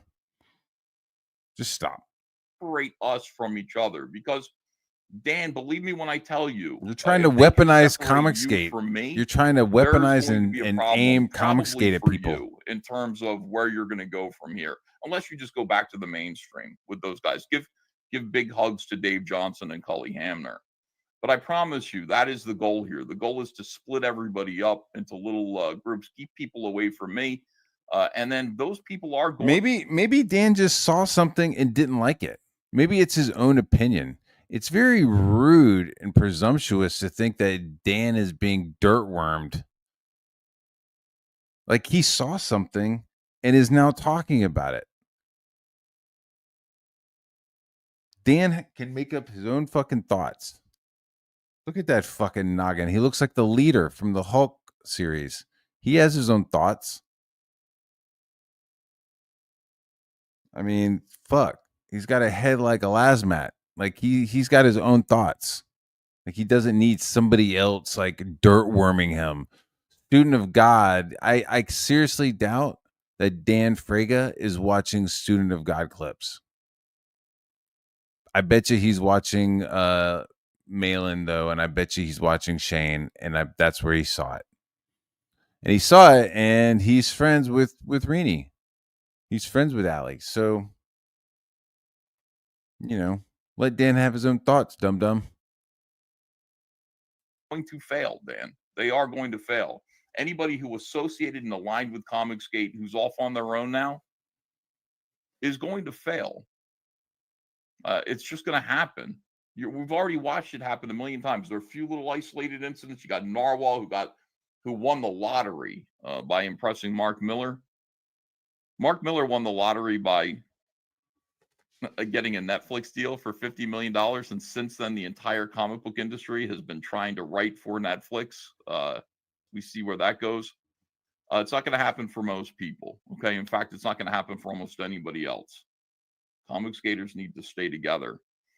But I don't think you quite understand the company you're keeping right now. And I don't think you quite understand what happened between John, Shane, and Ali Sanguis. Comicsgate needs to stay together with the pedos that you're bringing on. Dude, I don't want anything to do with your brand of fucking Comicsgate. That I do not get. I am all for Comicsgate. I would love to talk to Luke and Jason, some of these guys again. But you are fucking trash, Ethan. If you're not with us, then you're out there alone. No, you are isolating yourself, dude. You and Malin and Shane, you guys are fucking isolating yourselves with your shit talking. Everybody else is like looking over at you, wondering what your fucking problem is. It's just interesting that now everybody is starting to get on board with my tune. You're a fucking idiot, dude, and your little cronies are fucking pieces of shit. And that's fine. Down are I don't need part of our community and are contributing to our community. So if you want words, you can come talk to me about those things. Okay. Well said. We'll get right on it. Yeah. We'll get right on it. Chad, you're going to be on my show next week, right? Yes. All right, cool. There you go. So I'm reminding him. Yeah. I remember those guys. Proven point. And thank you, Nambo, for your support. So I saw Stephen Platt's cover of Prophet earlier. Where was Shelby's? Ooh, yeah. Oh, do you want to watch it again? Jason. Oh wait, that was Shelby. Get your To ask his name. This is the thing that Look at that. You run into. There's my character that I especially drew. when you're old. You go It's to a fucked up. convention, right? I've been going to conventions since Some gnarly shit. 1989. I've been sitting down behind the other I'm sorry. This is just fucking awesome. You guys. This is so true. Yaki's right next to him. He's just really small. You guys remember that Yaki? He's a tiny person. I thought In Sync was going to come out or something like. So was that it? Was that? How many drinks is Frega? Dre in? By the way, enough. Few. How much sugar is in that cake, Frega? here in my home, I'm on the phone with Jason Krager. We're talking, about meathead stuff, and and the future of our book. And then Poor Krager. somebody comes to my door. I run down there to go check it. And who do I see but this person? I don't care. I like. Oh, look lot at of that! Look at that people, fucking and one of potato the head down people there. that I really like Is that it? All of your I'm talent getting bored. and I'm not trying to hide from it. I'm still working on Okay. it, What but up, I Sam? know I'm late. And anybody wants to weaponize that, suck a dick. I know it. No, but I'm seriously, I know The it. appropriate response. No, but that's the truth of it. Is like people that know me have seen the complete blueprint of the book, and I'm working on it. I love drawing pouches. Again, the cannibalism.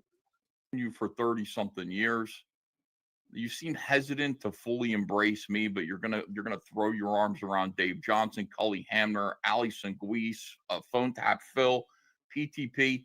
Oh Those man, guys listen, have he's to make really a mad. full-time hobby of going after me and talking shit and saying horrible things and trying to undermine me and trying to.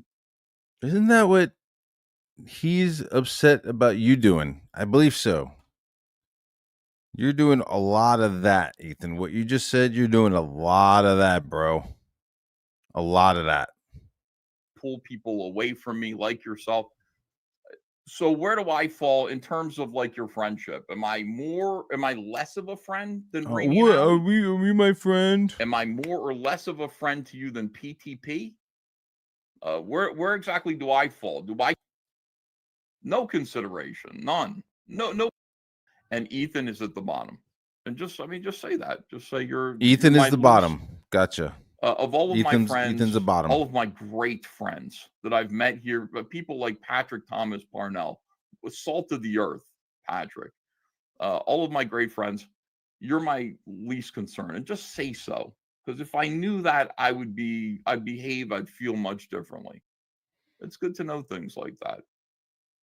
I got some friends who I realize are not, my best of friends. And they're not concerned about me at all. And to those people, I just I don't expect anything from them, But I mean, I'm currently like listening. Yeah, like when Ethan start calling out all this crazy shit, none of these people say anything. So who cares? Who cares? I'm kind of burnt out. I don't feel like fucking watching this anymore.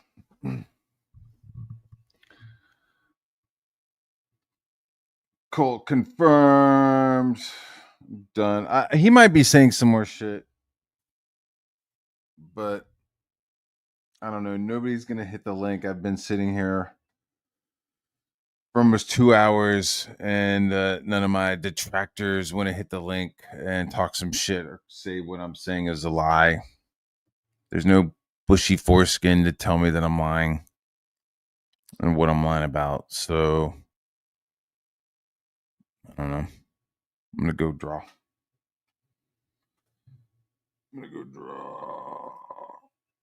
Anything else? Anything else?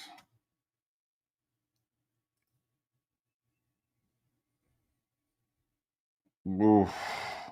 Oof. Yeah, it's a bummer.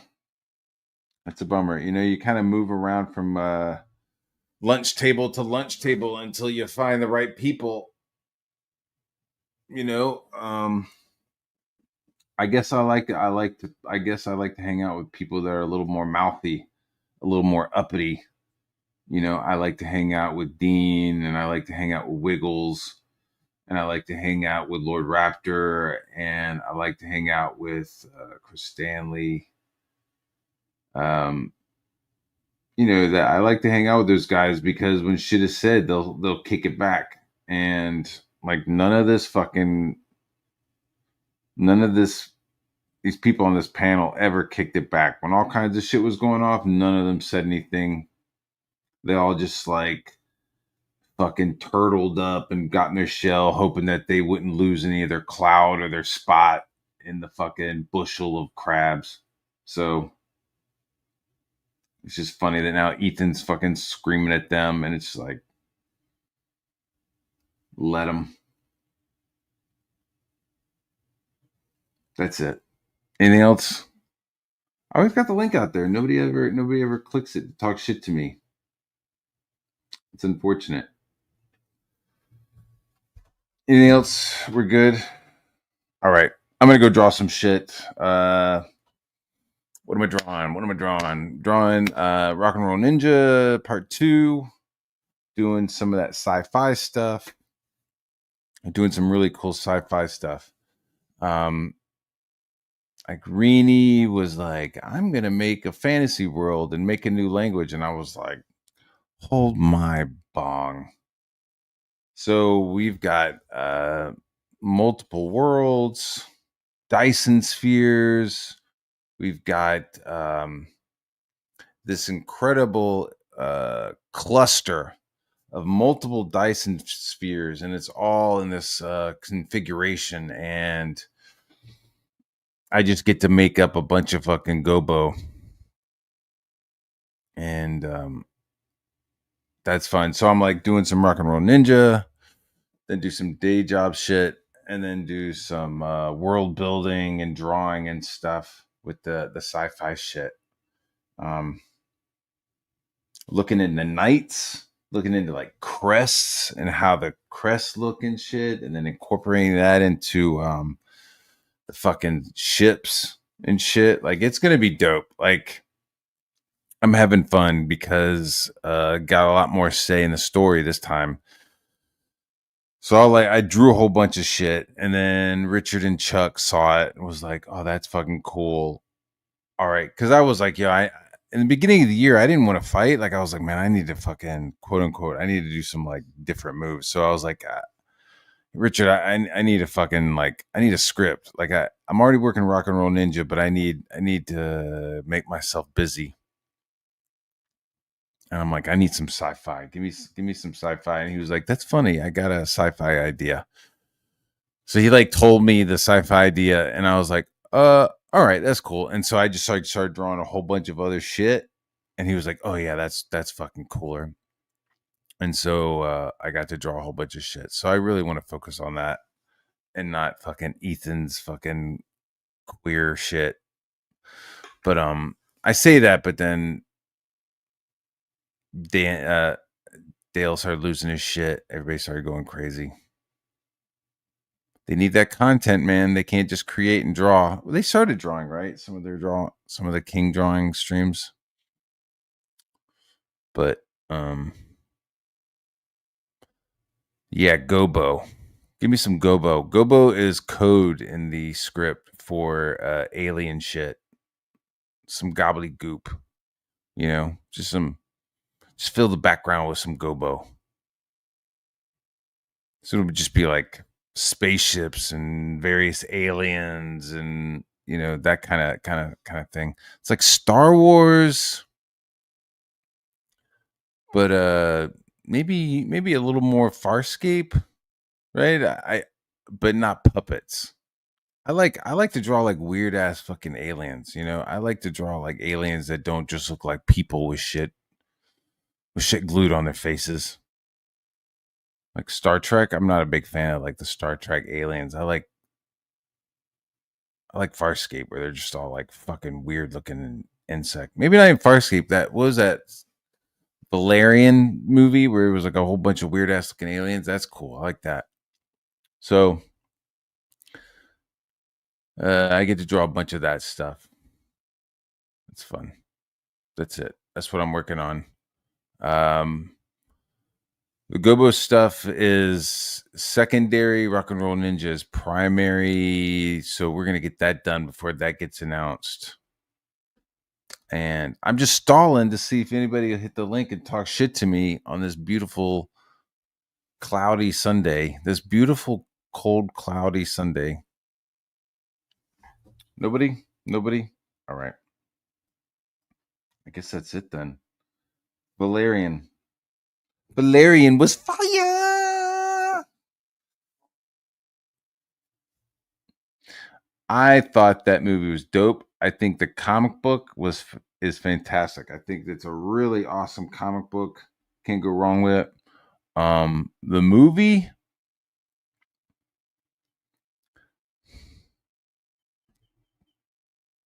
I can't forget not in love anymore. The movie I liked, but I did not like the lead guy.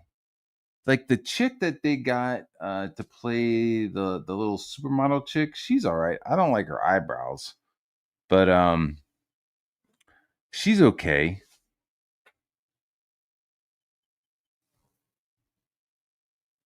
Mister, what's going on, dude? What's going on, Matt Bar? Just chilling, watching Ethan cope. I'm still kind of catching up. I was reading a little bit on the way back from church. How was church today? Church was good. Church is always good. Yeah. You gotta have some positive element in your life, you know. Obviously, I believe that everyone should have a positive faith, but you know, if it's not a faith, there should be something there. Yeah, I agree. I went to church this morning, and you know, sometimes the news is good, and sometimes the news is hard. You know, we were going through Luke at my church, and I started going like 8 months ago. It's just like, the evil that I'm dealing with. It was like I grew up, you know, going to a Lutheran church, and so I was like, I need to get back. It's like other stuff. I need to get back to to Jesus with some shit. So I started going to church again, and then I got my wife to go, and I got my kids to go. And anyway, so today, dude, was like love your neighbor shit, and it was like, damn it. Well, you know, I mean, like it's easy. It's easy to be kind and cheerful to people we like, right? Yes. Yeah. Yeah. You tell me I'm handsome and I've got a good voice, and of course I'm going to like you. Yeah. Yeah. Right. But then, you know, he's like, now I'm not saying anywhere, you know, that you have to like the people, but you do need to, you know, you need to show love. And he was like, I know. Sometimes the good news is hard news. Yeah. You know? Yeah. Well, what was that? What was that one song? Try Jesus, don't try me. Yeah. Because I throw hands. Yeah. Yeah. So what else is going on with you? Doing a lot of writing about all kinds of stuff. I try and fit in some CG stuff, but you know, it's actually a minor portion of the writing I do. Mm-hmm. I'm like heavily involved in local politics too. I've got going down to the school board. Nobody locally will hear this, and I've been invited to kind of speak against one of the school board members that everybody's trying to get to resign because they're obviously corrupt. Yeah. Uh-huh. So stuff is going to blow. You're going to go up and start speaking against this person? Yes. And do you have a time limit? 3 minutes unless the chair of the board extends it. I'm sure she would extend it if I need it, but I'm trying to get it down under the 3 minute mark. Okay.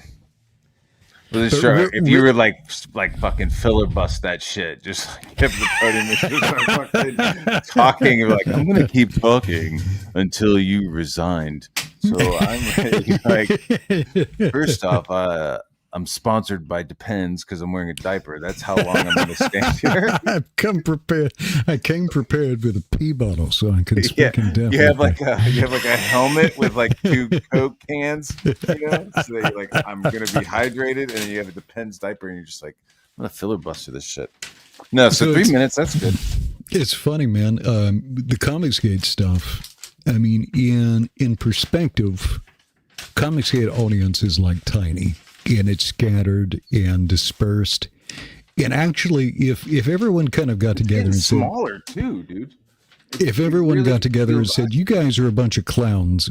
We've had enough of this," then, you know, they'd have to mind their own business. And I'm not like, you know, some people are like, you know, suffer. I'm not. I'm not. Like, I wouldn't want to see anybody lose their livelihood or anything like that. But your livelihood should be the thing you claim it is, and not internet bullshit. Yeah. Yeah. Yeah, I'm not looking for anybody to lose their homes or livelihoods or anything like that. It's just like that. Like, could you maybe take out that one element of, talking about people's fucking shit, and being vicious about it? Because it triggers some people like me. Like I'm not normally rolling around like lashing out at people, and I don't want to fight with anybody, but it's, you say shit to me and I'm going to say it back, Yeah. You're giving what you're getting. And I'd rather not. You know what I mean? Like I would. And it goes kind of both ways. Where it's like, oh, if you're like kind of cool with me, then I'm super cool. Yeah. It's like then I'm like, I think I go out of my way to help, and then if you like kind of like go up against me, then I kind of go in the opposite direction. Which I admit. Yeah. You are a cantankerous soul, Matt Barr, and when I'm saying I'm opposite, when I'm saying, well, it's kind of like, don't fuck with me. Like it's like let me just like wrap this up and burn you to the ground so that we could just like keep moving and like don't fuck with me. It's very like, I mean, it's like corporate America. You know what I mean? It's just like, look, we're in a meeting. If you say something to me, well, let me go ahead and say like some gnarly fucking shit so that you shut the fuck up and you never fucking say anything to me in a meeting again. You know what I mean? Be like, hey, when I'm in a meeting, I'm not going to fucking like make Matt Barr the fucking joke, because he'll fucking say something that like will cut and then everybody will laugh and I'll look like an asshole. You know what I mean? It's like, don't fuck with me, dude. Yeah, you want to make it a cost. You want to attach a cost for it. And here's the thing. I mean, none of this nonsense. But it's also the situation, though. It's also the situation where it's like if we're all sitting around joking around, then like locks are unlocked. You know what I mean? Like certain things are joked about and are loud.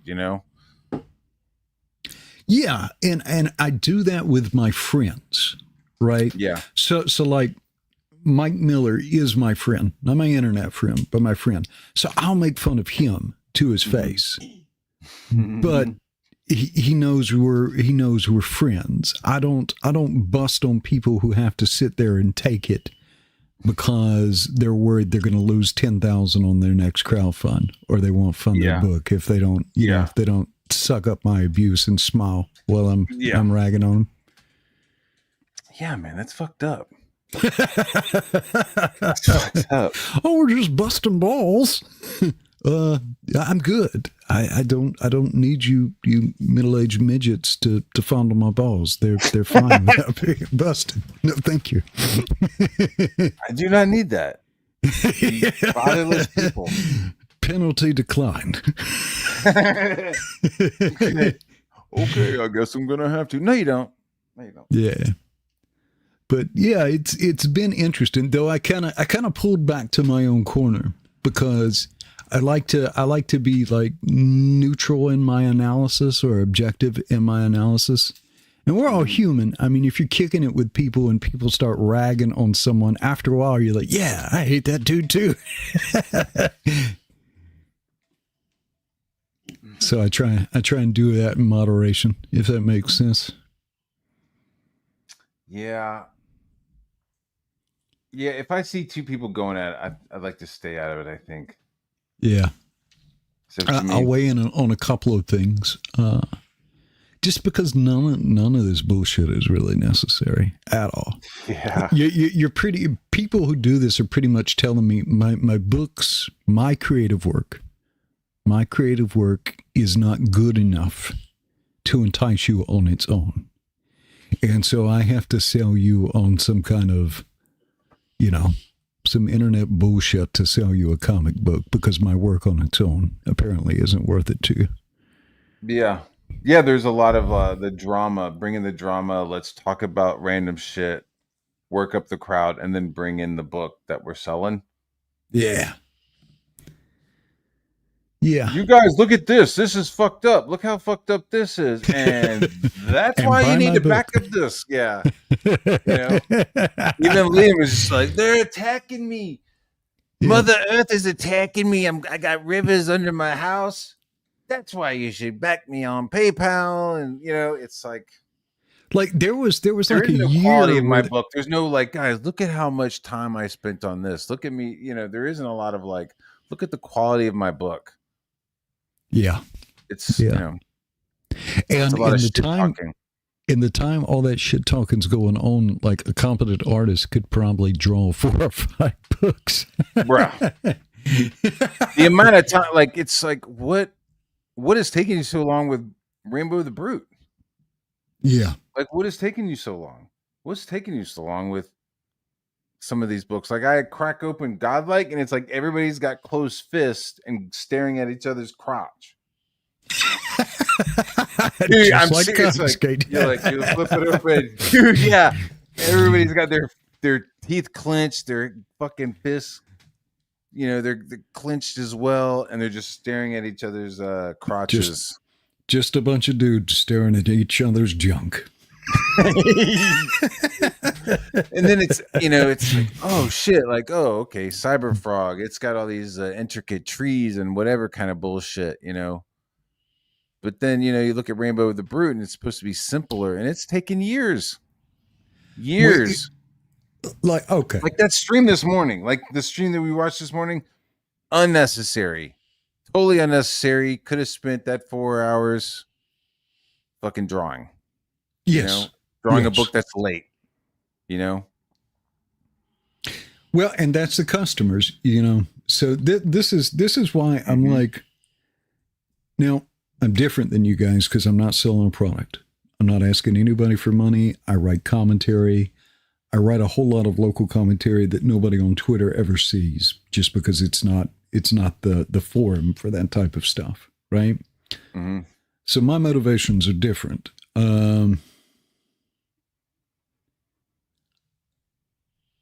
The customer base that Comicsgate has, that Ethan has, because it is Van Sciver's Comicsgate, all right? It's a trademark.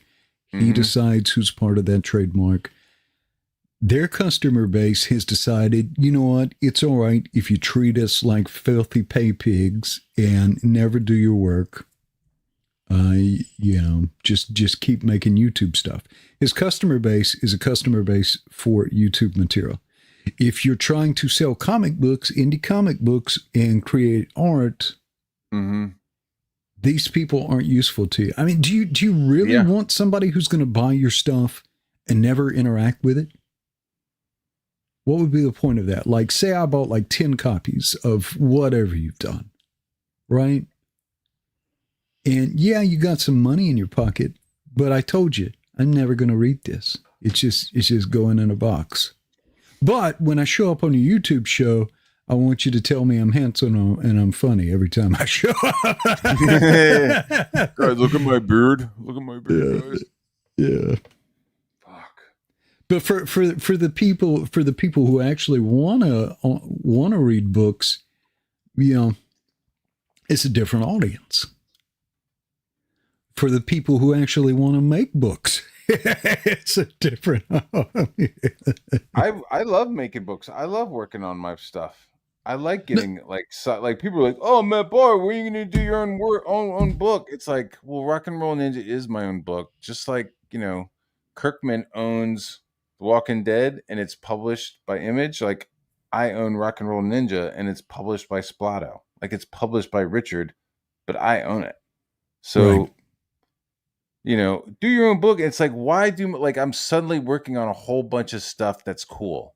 You know what I mean? Like I'm doing covers and I'm doing all like fake ads and I'm doing, it's like, hey, do your own book. It's like, calm the fuck down. Let me have fun, like doing fun shit, Well, you are a professional. You're a professional commercial artist, and comic books are a portion of the art that you do, but not all of the art. No, not yet. I would like for them to be. I would love for like comics is like just all of my income, but that's not going to happen. and it's not smart to do it either. I don't think it's smart at all to be like, hey, I only draw comic books, because then look at Ethan, look at Malin. Like, all they were doing was just drawing comics, very one-dimensional in their careers. They're doing one thing, and then suddenly when the industry that they had been working in doesn't want them, they start screaming fucking canceled. Yeah. You know, like if like if suddenly like the comic books, I wasn't doing comic books anymore, like there's still multiple revenues of income for me. Yeah, and so this also like means uncancelable. You know what I mean? It's like what kind of fisherman only fishes out of like one pond? You know what I mean? Right. Or one spot. You know what I mean? It's like, yeah. Like if you're supporting your family with fishing, you've got multiple locations and you've got a notebook with fucking latitudes and longitudes. Just why be stupid and one dimensional? It also means no one can leverage you. So if someone tries to wrangle you into a bad deal or coerce you into something, you can say no. We can either do it this way. We can leave out this bullshit, or you can kick rocks. Yeah, dude. Like, dude, I tell you, sometimes the emails I send, like, I get pretty saucy. I get pretty cheeky on Twitter. You don't really get that with my my business stuff, but sometimes I sprinkle a little sauce on an email, and my wife will be like, "Holy shit, you sent that?" I'm like, "Man, fuck them people." Like, yeah, this is what I want. And then what happens? 48 hours. 72 hours, they email me back and they're like, okay, sounds good. So it's like, yeah, man, like not being able to be leveraged is dope. Yeah. And that's how you should live as a commercial art, as a freelance, you know? Well, I used to be a big fan of Boba Fett before he got fat. Yeah, you know what I mean? He's like, yeah, Boba Fett, he's fucking taking jobs, man. He's just fucking living his life how he's living it. I love it. and then he got fat, and then they made the TV show. I was like, oh, fuck this shit. Well, it's freedom. It's freedom. I remember when I was still working for a company. It was a family-owned company, which I kind of prefer to work for if I'm not, doing my own thing. And I guess his daughter was going through some different stuff, but she was just being pretty unsufferable. And so I went to my boss and I'm like, okay, this is the salary I've negotiated with you. These are expectations. If I have to listen to your daughter every day, I'm going to have to charge you for that. I can't. I'm unwilling to tolerate that for the salary. I'm going to have to charge you a fee, enough of a fee that it hurts you, that it's painful for you to pay me that money. So your daughter can't act like a normal human being. And he's like, I'll talk to my daughter. Oh. Yeah, you're gonna have to tack on a daughter fee. Tax. Yeah, but there's no. I guess this is kind of a segue. One of the things that caught my eye was that Ethan bailed out of a concert because he felt like he needed to respond to YouTube drama. Right. Well, that's what he first said. First, like I guess it's a different story this morning, but last night he hopped online, and I didn't EFAP that. I'll leave that for Raptor or somebody else, but or Wiggles to EFAP. But I guess last night he was making it out that he was at a concert to see Smokey Robinson. I don't know. I guess they brought him out on a dolly. I don't know what the fuck. Tears of a Clown sounds appropriate. Yeah, dude. Tears of a clown. And then he was like, all right. And so we left to come home. But then this morning he was like, no, actually, my grown son that lives with us allowed my autistic daughter to paint nail polish all over herself in the house. So we had to go home and help clean that up. All righty. Dude, no motivation from fucking Hunter. I'm looking at the lyrics to Tears of a Clown. No, well, like I mean, like your name is Hunter, but you're not hunting at all. Like there's no Well, like he's a band skyver. I initiative. mean, adjust your expectations, right? I don't know. Like if my dad and my stepmom were at a concert and I was at home and suddenly there was a bunch of fucking paint all over the place, you goddamn fucking dude, I'd been cleaning that motherfucker instantly. I mean, I guess because Mistakes were made. I didn't grow up fatherless. You know what I mean? Yeah. I had a father, and so just the idea of like my dad coming home and seeing nail polish all over the house and me being responsible for it, bro. And I'd have been siphoning gasoline out of the fucking lawnmower to like use as a paint thinner to get that shit off, dude. I would have done whatever I could. I wouldn't have called my parents and been like, "Hey, could you come home from the Smokey Robinson concert because I fucked up?" Yeah. Everybody knows you give the young autistic children just start right out with the power tools, you know.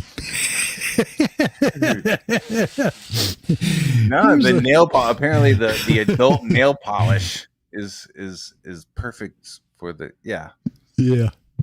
Mistakes were made.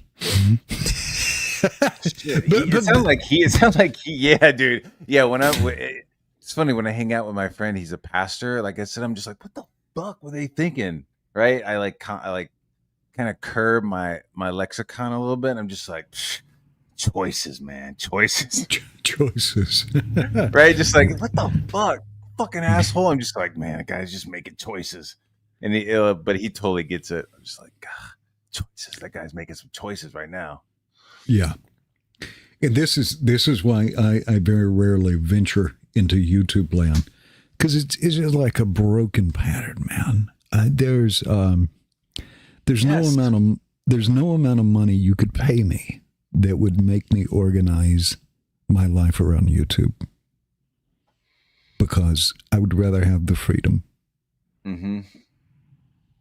Dude, as soon as I started feeling a little bit of like chain to it, I was like, yeah, I don't want to do my show anymore on Mondays. Yeah. Soon as I was like, yeah, freaking awesome. This is going to be my show, dude. So I was like, man, this is like a fucking job, dude. Yeah, I'm retired.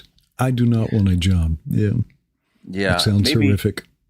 Maybe I started doing like pre-recorded shows or something, you know what I mean? Like, I feel like doing it now. You as long as you keep it around like an hour or so, you actually enjoy it, right? Mm-hmm. Yeah. I just need to find out another time to do it, because it seems that like 5:30 to 6, like that's like prime dinner time, you know. Yeah, or family time. It's like, hey, Dad, can we play? No, I gotta go talk about some retarded stuff. Dude, that's what I'm saying, dude. It was just like, well, I would have to hustle, you know what I mean? So like for the rest of the week, I'd be like, you know, cutting and prepping, and you know, got my mise en place. Hey, shout out Woodrow. She got my mise en place, you know, around that time. But then on Mondays, I'm like throwing fucking chicken strips into the fucking, you know, the air fryer form and stuff. But now I'm just like, yeah, fuck this. It's like, what's that one song is that by Kent Stevens? The Cat's in the Cradle with the Silver Spoon. Yeah, dude, I think about that shit all the time, dude. All the time. Yeah. So when you're like 75 and you're peeing into a bag, your boy's going to be like, sorry, Dad, we're putting you in a home, you know. We could have connected, but you needed to spend 5 hours a day talking with retards about the stupidest stuff. So yeah, you're going to a home. I'm actually going to pay this guy to beat you every Wednesday. Yeah, dude. Like you like one of those, like you see the orderlies, he just kind of like walks up to the elderly man and punches him in the face. You're like, okay, I thought that was fucked up, but now I want that guy's resume. I want that guy's I don't want anything bad to happen to Ethan. I just want him to get punched in the face as an elderly man once a week. Yeah, some of your character sketches that you were sending me the other day, though, that stuff was neat. That'd be cool to see that get developed out. That's all the stuff that I'm sending to Richard for the sci-fi thing. So when he's like, okay, the queen, when he mentions the queen, I think she's like just in a line. She's like in one or two lines of the script, because so this guy it's very like Ruby Ridge, the story kind of where interesting. There's been this huge battle, huge fucking war. This guy is kind of retired, and he still has like his mech gear. He still has his suit of armor, right? So imagine, he's a knight. He was fighting for the king. Great battles were done. The Crusades happened, and then he goes home with his suit of armor and his steed, right? And he goes home, and so he kind of like takes the armor and hangs it up. He uses the steed to start plowing the field and doing stuff. He starts forming a life of his own, and then for whatever reasons that I don't want to spoil, suddenly they're asking about the armor, but he doesn't live within the cluster of towns. He lives in like an outer band town. He like lives in the outskirts. So to get to him, it like takes energy. So just like through the bureaucracy of the kingdom, it's like, hey, should we go get that armor from him? Like, no, first he's like a hero, and like the energy to go get that armor, it's not worth it. So he's just kind of been like put at the bottom of the ledger, right? And then eventually human interaction, like his name gets brought up to the top of the ledger, and so they come to like collect this guy's armor and the steed, and that just kind of like. So at some point, presumably, he puts the armor back on, and there's a reckoning. Yeah. So a little hint of Clint Eastwood's Unforgiven in a fantasy setting. A little bit, yeah. There's a little bit of Unforgiven, a little bit of that in there, but like just sprinkled, because it's like I like Unforgiven. Yeah, it's like I like Unforgiven, so I'm making sure like visually it's like fucking. And I don't mean that like as a derisive thing. So my theory is there's only about 8 stories. No, because there's like the man who like picks up his sword again. Yeah, that's like a kind of a classic. Yeah, I feel like there's only about 8 stories, and it's not like we're doing anything new. Mm-hmm. It's the magic is in the way that we kind of play these same tunes, but we put our own spins on them, right? But and then with the Ruby Ridge incident, there was this guy who was living off the grid with his family. He was a special forces. He was like a Green Beret vet from Vietnam. Yeah. He had decided to go live off grid, was doing his own thing, having his family. I guess he had some weapons. The ATF got wind of it. I think they set him up, and an ATF guy asked him to saw off a shotgun for him, and they used that as pretext, if I remember that right. Yeah, it was like really like paper thin, right? Yeah. Really like it was pretty shoddy. So I guess the FBI or the ATF agents then, instead of just like driving up the front yard, driving up the driveway with their vehicles and like a badge and all this shit, they put on ghillie suits and start fucking creeping up onto this dude's house, not announcing who they were, just fucking armed in ghillie suits. So this guy's son is walking around on the property, sees armed men in ghillie suits, and the kid raises his gun. They fucking start shooting. The kid is able to fire back and kills one of the FBI agents, and then that starts like a multi-day event. Yeah, where the FBI agents, they eventually killed this guy's wife while she's holding their baby. And I think Like, the sniper that did it, FBI sniper Lon Haruchi. So Asian guy, you should make your bad villain who goes to this guy's house. Make him look like Mike Miller. Like, yeah. Oh, poor Mike Miller. He's on the way to the place. He's eating kumquats in the cockpit. He's got like a fucking a bag of kumquats. So there's some elements of that. You know what I mean? Like there's like some new royalty, right? There's some like new knights. So like he's gonna have like the older suit of armor. And these guys are going to have like a newer suit of armor. So there's going to be like lots of like mech designs that I get to do. But like what I was showing you was like the Queen having this like floating kind of kaleidoscoping things floating around her, like metal pieces, you know? Yeah, and when you say armor, just to clarify, it's like power armor. It's not just like some plate mail. It like...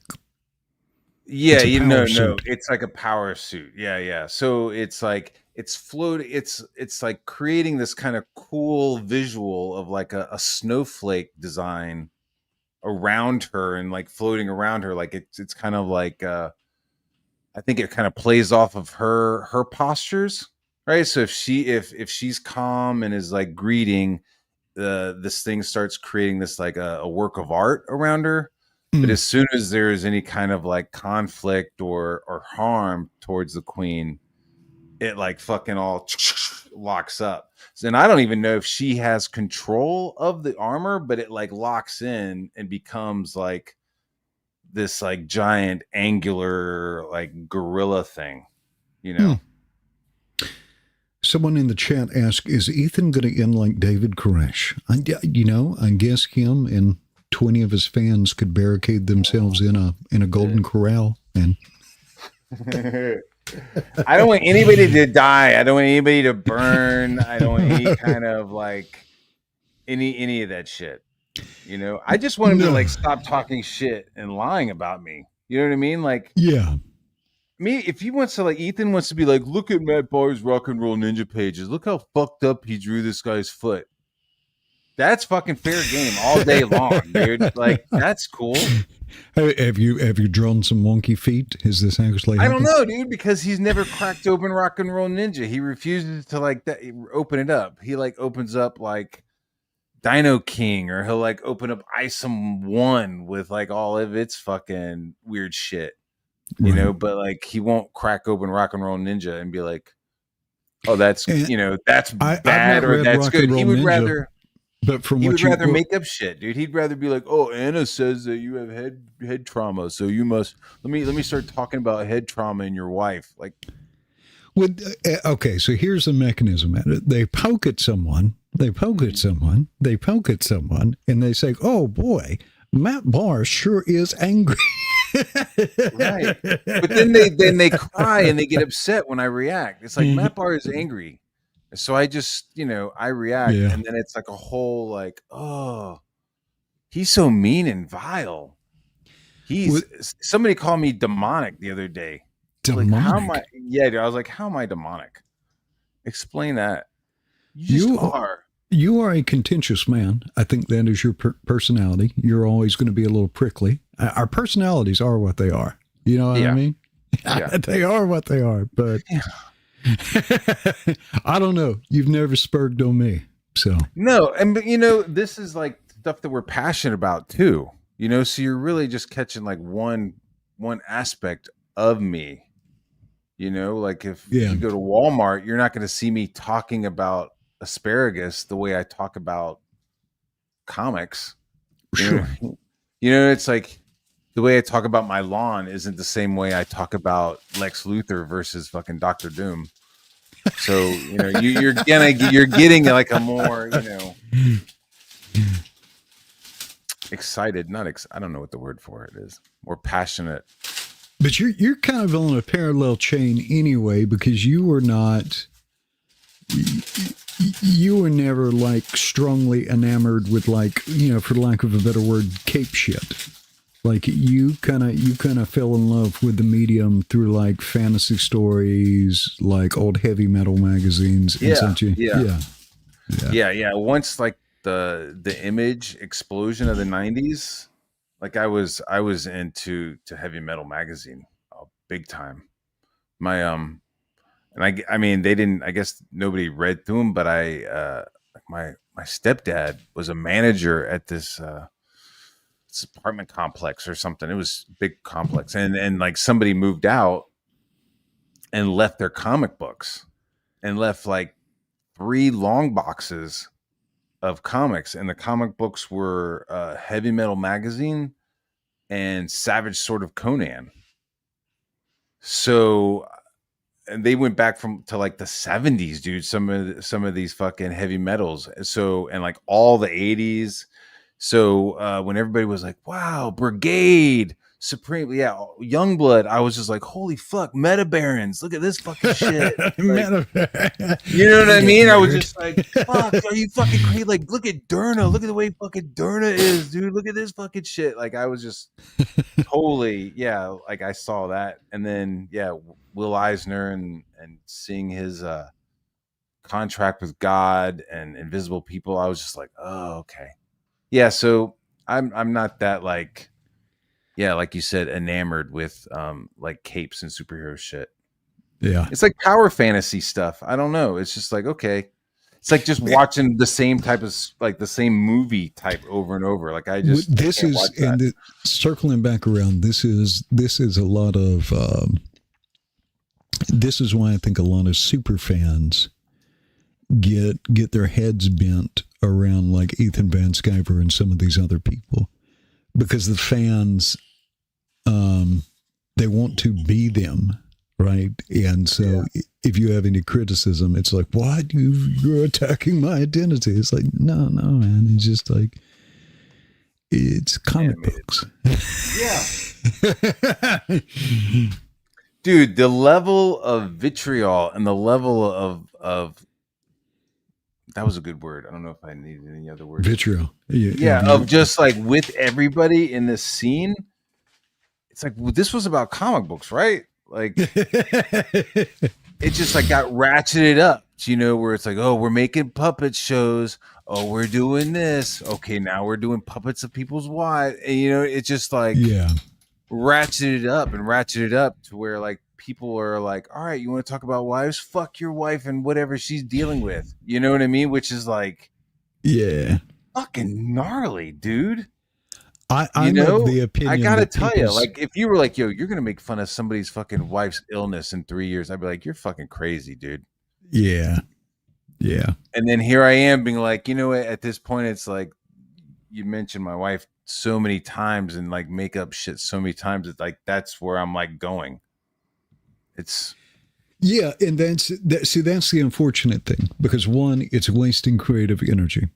Yeah. Like a year from now, would it be better for you to have 30 extra pages or 30 extra fights with YouTube Spurgs? Oh, the 30 extra pages for sure. For sure. And all of this creative energy, well, some of it is not good storytelling. I would say that some of the Comic Skates narratives, it kind of shows that Ethan has contempt for writers and editors, because some of these plot lines have some pretty big holes in them. But if the same energy was channeled into making something creative, there'd be something to show for it. Because 5 years from now, nobody's going to come back and watch some video about some bullshit that doesn't even exist anymore, right? Yeah, exactly. Nobody's going to care. That's why people were like, I'm going to fucking send a letter to Richard about what you're saying on Twitter. And Richard was like, I don't give a fuck. I don't care. Like, none of this shit's going to matter. What's going to matter is the work, you know? Yeah. So shit, all we need is one EMP, right? One good EMP to fucking... And the only thing that's going to matter is what's on the shelves. Well, I've got gardens and chickens, so... Yeah. Enjoy those super chats, I guess. Right. I don't know how you're gonna feed your family followers and super chats when the EMP hits. Yeah. Well, Hey, the only thing, you're a person with chickens, right? You have chickens. Yeah. Do you take pictures of your chickens?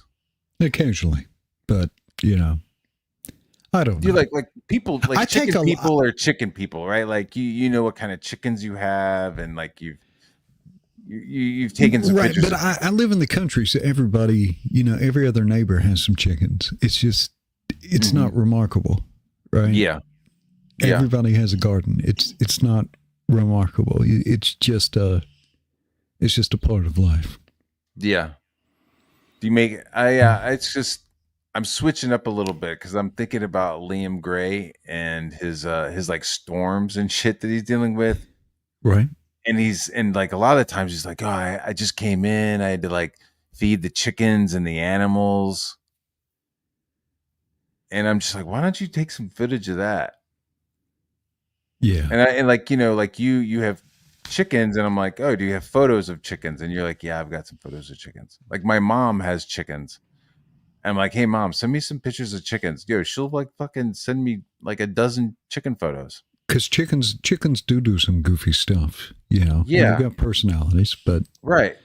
But it's just kind of like a part of life, and like I actually don't have any animus against Liam Gray, but if there's anyone who ever needed to stay away from internet bullshit, it would be that dude.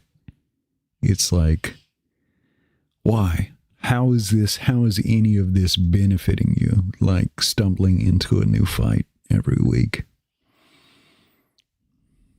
Just make something, or don't make something, but find out a way to have like enjoy life. I think he said it before, he like uses it as a vlog, right? It's not just like, hey guys, I'm on here to promote my books. It's like, hey, I'm on here to just like empty out my feelings about everything. Yeah. Which is like, yeah. You don't need to necessarily live your life on the internet. You can go comment on things, you can engage with things, but you don't need to. I don't know the minutia of everyone's life needs to be on the internet. No. Is that healthy? I don't know that it is. It's not healthy when you're sensitive about shit. Like it's like if you say all this stuff online, you can't be weird when people throw it back at you. Yes. And I think that's what happens. It's like, well, you said some weird shit, and then people are going to throw it at you, and then you're shocked that it's being thrown at you. Yeah. It's a lot of unavoidable nonsense. But again, no one will care about this stuff in 5 years. Not really. No. But if you can encourage somebody who's making something that might be impactful, that's a whole nother story. Mm-hmm. Yeah. So, like, if you ask me where I hope all this goes, I hope that a lot of people realize that like this is a dead end and a waste of energy, and failing that a body of commentary can be put up pointing out that this is echelons beyond retarded, and that normal people who are interested in actual creativity, storytelling, and art will say, okay, yeah, I get that, and I don't have to accept this other stuff. Yeah. And so what you want to do is you want to kind of put up like a firewall around people who want to do meaningful things and minimize the amount of effort that they have to spend on minutia and just stupid stuff. Yeah. But it's not going to be any better than the fans, though, right? As long as there's somebody of fans who are just hungry to consume abject retardation on YouTube will continue. Sure. Yeah, that's kind of like was near the end of the year. It was like, just hardcore fighting with Ethan and them. It's like, what the fuck is the end game? Like, what do I want out of this? Like, yes. I want him to stop fucking like making up shit about me. Like, that's not going to happen. So what else is going to happen? You know, what else? What do I want out of it? You know, if I can't get him to stop like making up bullshit, like what else is there? You know? Yeah. So you can just fucking walk away. You know? You can either spend some time. You can either spend some time making that painful, right? So that, you know, it's, you know, everybody says, you know what, I don't want to engage in an internet feud with Matt Barr because that's going to suck. So I don't want to do it. Right. That's kind of that, dude. I don't even need to hear any other options. That's the one I want to go with. That's the one I want to go with. I want people to be like, actually, I worked with Matt Barr and he was very nice and very cheerful. Or, yeah, I said some shit to Matt Barr once and he fucking bit my head off. I'm cool with that.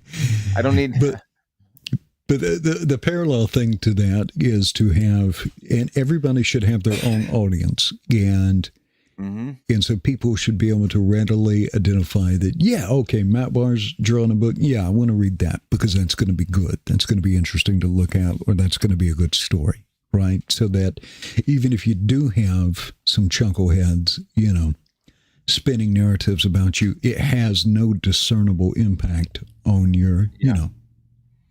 Which is like what was some of the early advice, like build your own platform. Yeah. You know, which is like, it's kind of contradictory to what he's saying now, right? Before it's like, hey, build your own platform. We're all about, you know, everybody gets their own platform, so we're not canceled. You know, and you know, we're saying what the Comicsgate sales are as a whole. Remember that? We used to do that. We used to say, hey, this month Comicsgate has made X amount of money. Yeah. I've got to update that because I updated my spreadsheet. I've been doing on Twitter. I've been doing, you know, indie comic books by the numbers. Yeah, that used to be like a big thing to say, but then now it's not. Hey, don't build your own platform because it'll never be big enough. What you need to do is you need to like latch onto my shit. Yeah, let me control your control your financial and creativity. Yeah, you need to like latch onto me, and I'll decide on like the level of clout and like where you get it and how your shit is. Like what? Yeah, that doesn't sound like a Let me tie my destiny to an audience of retards and some vicious middle-aged men. No, thank you, dude. And it's not like it's like, or it's like he's not even getting a good team around him. You know what I mean? He's just like catching like the most weirdest fucking people. Yeah, that's true. Okay. Riley's and the Katie did. It's just like you're not catching like anybody new worth a damn. You know, Bosch Foreskin is like the last fucking person that you like brought in that was like that had an Eisner Award or something. You know what I mean? It's like what the fuck? That's the most recent guy you can get. And he's not mainstream. It's like some fucking kook. Yeah, a little different. It's different. Yeah, I'm interested in certain stories. There's no scenario where I'm interested in listening to the stories or the artistic creations of a piss porn merchant. I mean, there's no scenario where you can convince me that that's a good thing. She's coming out with a book, though. I heard Mint Salad is coming out with a book. I think so, and you know, her art looked like kind of like an undeveloped amateur from what I remember seeing. It's like, all right, okay, you're making an underground comic book, you know. But back in the day, you'd like run that off on a copy machine, and you'd sell it to your friends, and maybe at your local comic book store. So you see this thing I'm sharing? All right. I'm like looking out, listening, and looking out the window, just shaking my head as the birds fly by. I'm like, you know what I'm thinking? I'm thinking these fucking birds have no idea what's going on down here. Do these birds know that Ethan had to leave a concert early because of internet drama? How can you live your life just chirping away, little bird? Why is my Is it if it's gonna be painful to share? Oh, I gotta remove. Okay, hold on. Remove that, then add to this. Okay, so and I'll do an internet video or a Twitter video with this. I don't much do YouTube anymore. But yeah, so it looks like last week from the 17 campaigns I was tracking, Rainbow the Brute, Inglorious Rex on Indiegogo, Inglorious Rex on his own platform, Fearsome, Wraith of God, the other Rainbow Brute, Ride and Die, Cash Grab 2, Graham Nolan's Monster Island, Black and White from Art T. Bear, Pigman. Pigman was actually the biggest Comicsgate comic last week with $1,407 in sales. Wow. It looks like Rainbow the Brute actually went further negative last week, so there must have been some refunds. Tucci's Gatecrasher Kickstarter. I guess Kickstarter actually has something kind of similar to an in-demand mode now. Oh, where you really? can, yeah, if there's any rewards left to still be sold, they can still be sold until he closes that out. So it's similar to in-demand. Dark Harvest, I've got that grayed out because he closed that, so I won't have to include that in the next week. But yeah, so out of these 17 books I'm tracking, Comicsgate took in $5,402 in a week. Yeah, I mean, that doesn't, over the course of the year, that doesn't translate into a super big number. But obviously, you know, the first of the year can be a little bit slower for some campaigns. I think that, yeah. It's multifactorial, but it's not. Do you think it's the economy? Do you think it's the economy, or do you think it's just like, because the other day on Twitter, somebody was like, "Oh, it's the economy that's doing it," and then I saw somebody else who was like, "I'm not even here for the comic books. I don't care. I'm from the sector. I'm just here for the for the drama and shit." And it's like, well, there you go. You got some people bouncing. Okay, so it's multiple factors. People not wanting the shit. I don't think you can attribute it to any one thing.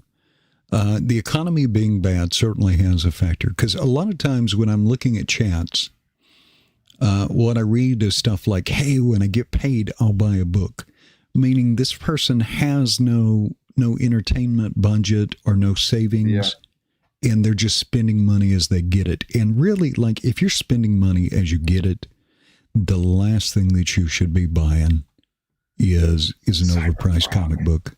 Yeah.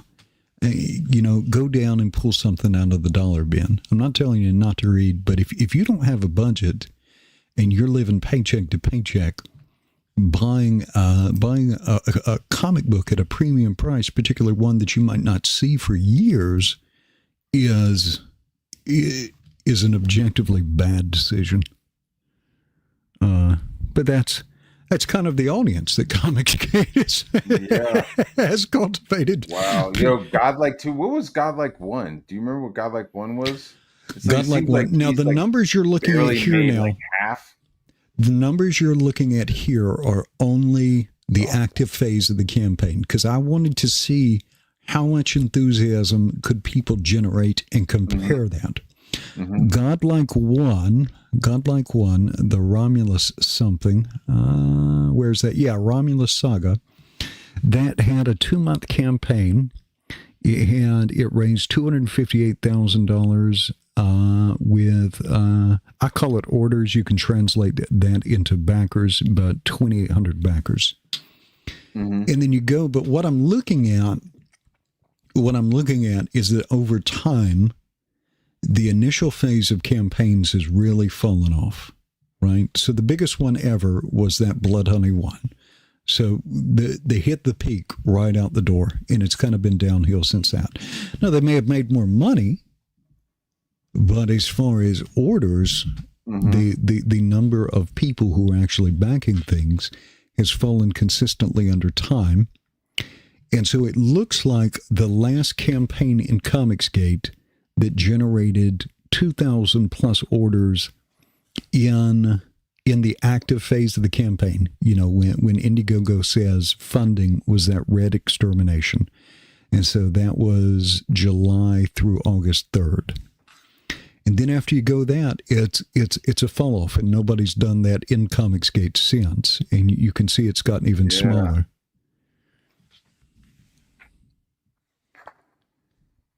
But you've got an audience who might buy a comic book as part of their participation in a YouTube channel. Mm-hmm. And I'm sure there are some Ethan Van Sciver actual fans, Cyberfrog fans from like his time of DC that are fans of his comic books.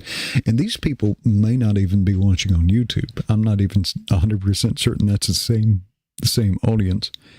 But I think that audience, the purchasing power and the interest of that audience has been tapped out, because there's only so many times you can repackage something, right? Put a new cover on the same thing, right? All you're changing is the box. He's like re-releasing Cyberfrog with like a few dialogue changes.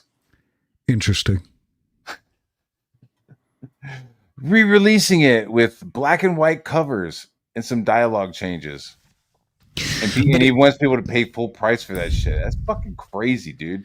Like, hey, like you just bought a box set of Godfather.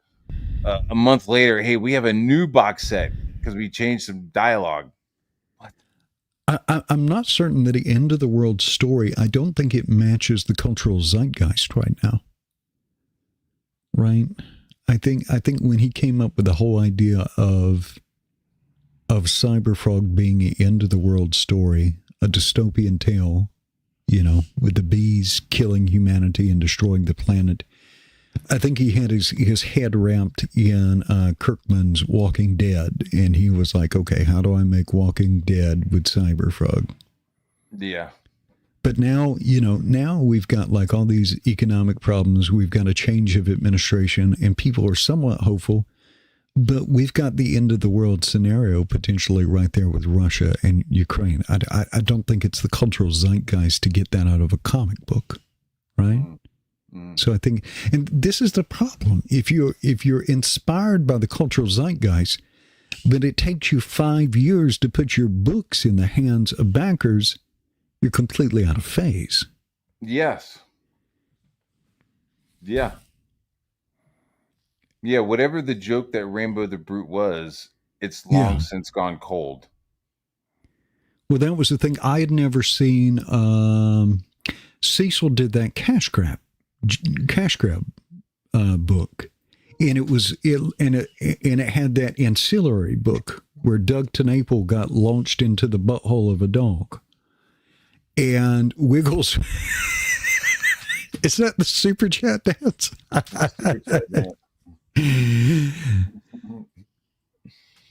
Get it, doom, doom, doom, doom. All right. Yeah, as long as the money is good, Mr. Matt will be your dancing monkey. Have it, dancer for money. Yeah, there you go. A little Tina Turner.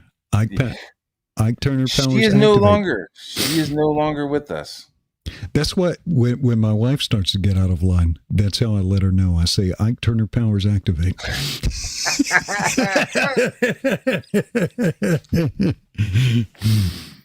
Just put your hand up and just start looking at your hand. Yeah, that's her cue to dial it back. Oh, shit. Yeah.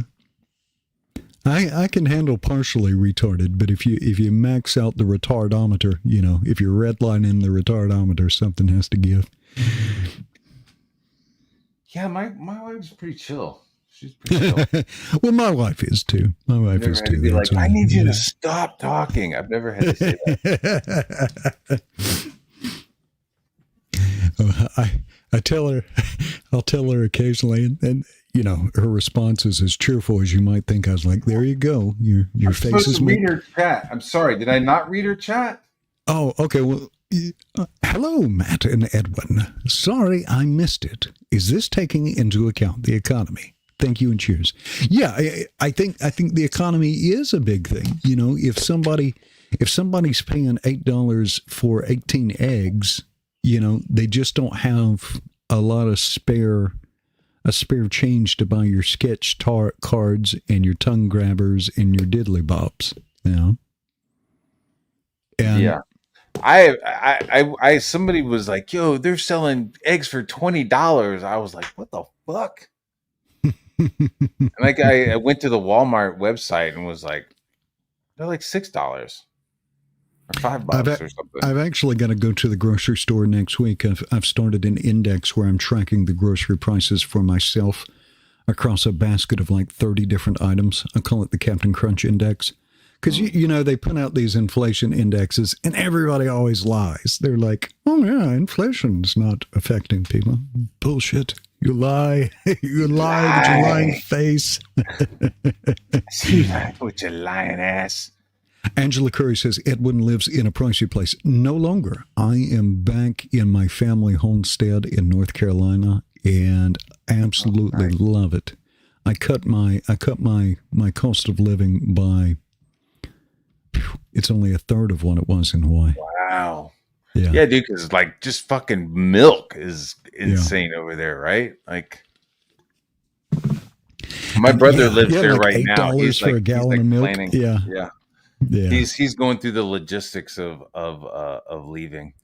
Like he lives in Hawaii right now and is like doing stuff in Japan. And is he big in Japan? Is he big? Are you big in Japan? It's a song. Are you big in Japan? I mean, I'm like almost 6 foot, so I probably am kind of big in Japan. I would torment Miller with that on occasion.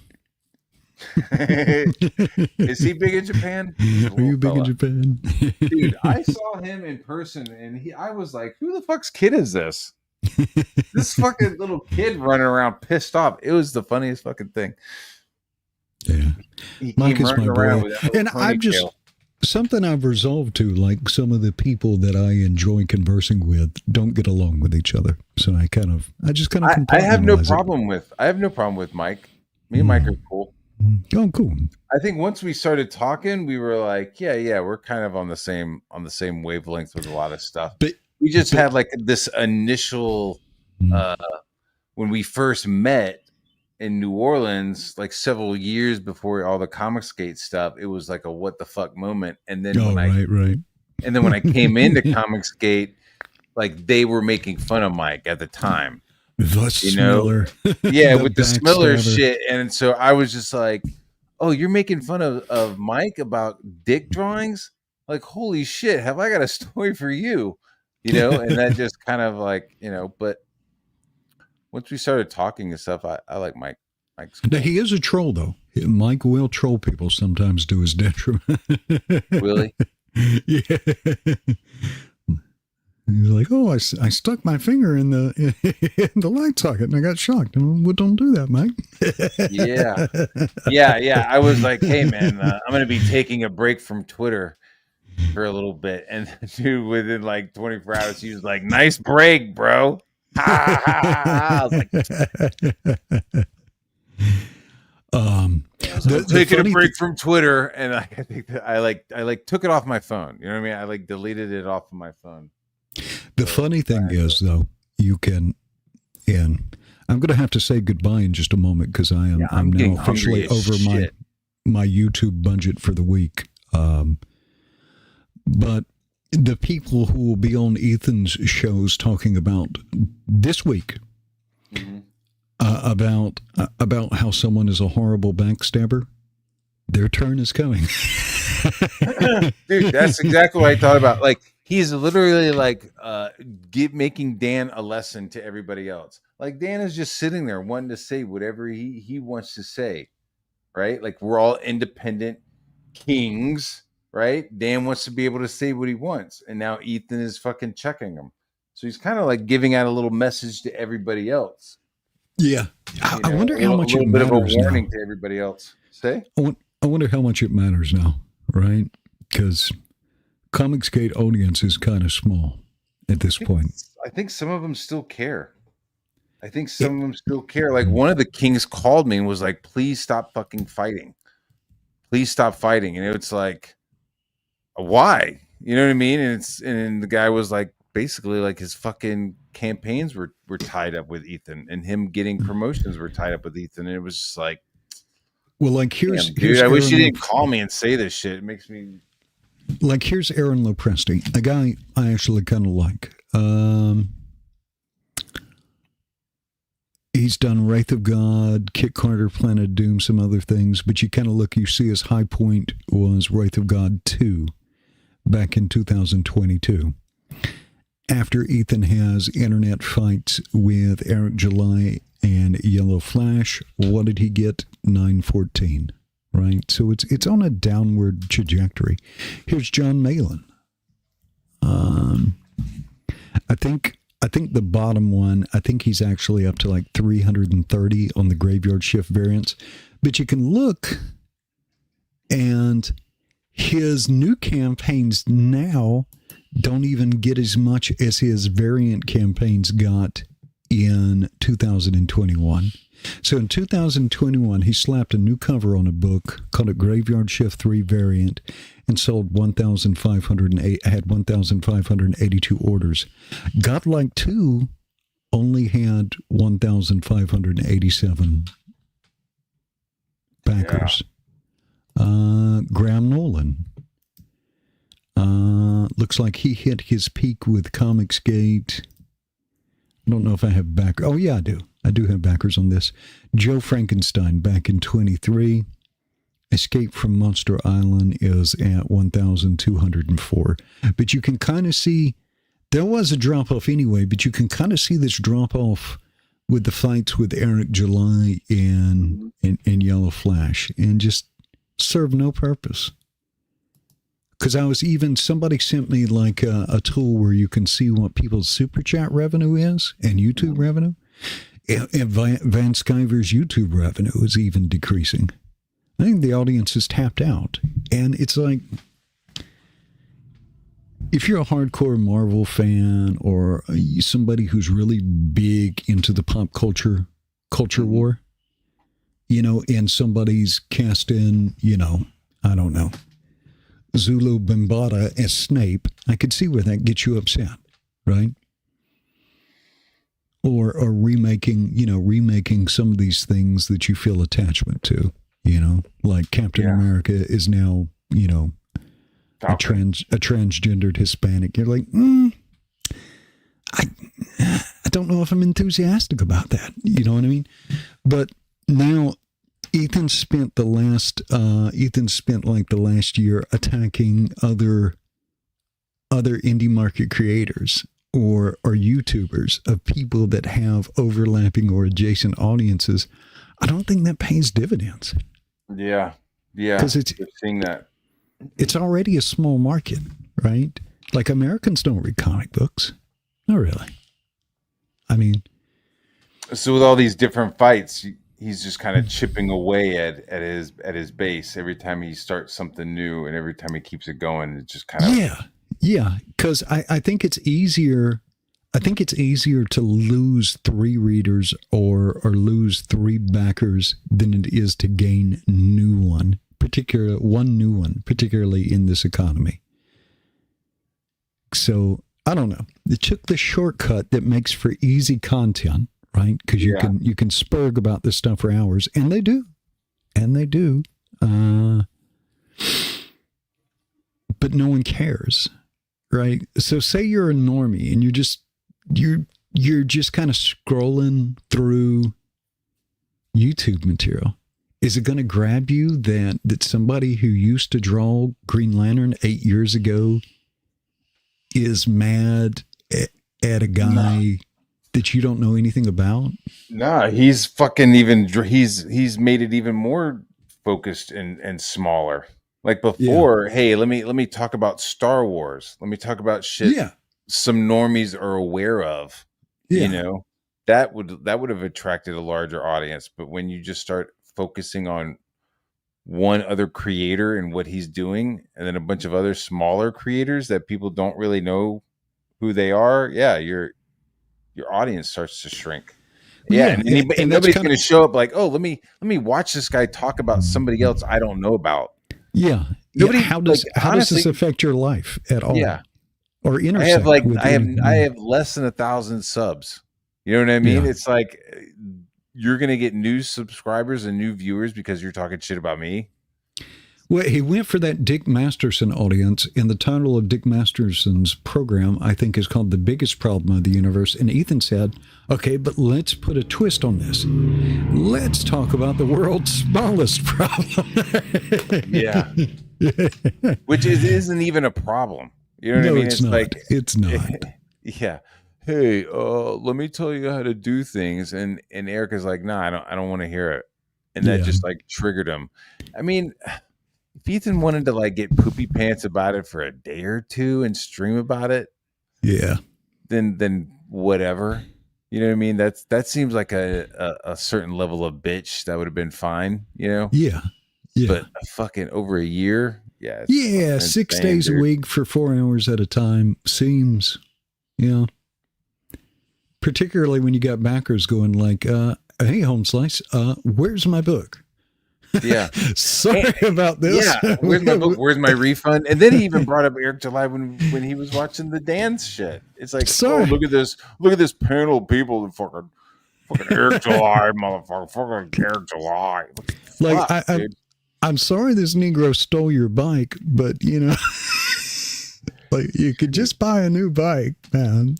Eric July is not a skydiving instructor. Okay, he did not fucking steal your wife.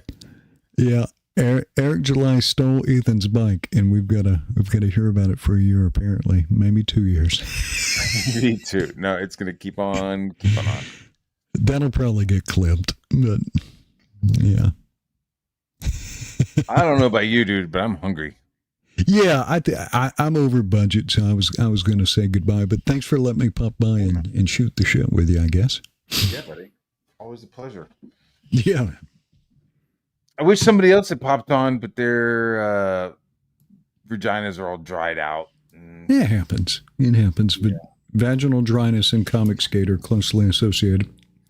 Absolutely. Okay, you guys, thanks for watching. Be brave, be honest. Be true to yourself.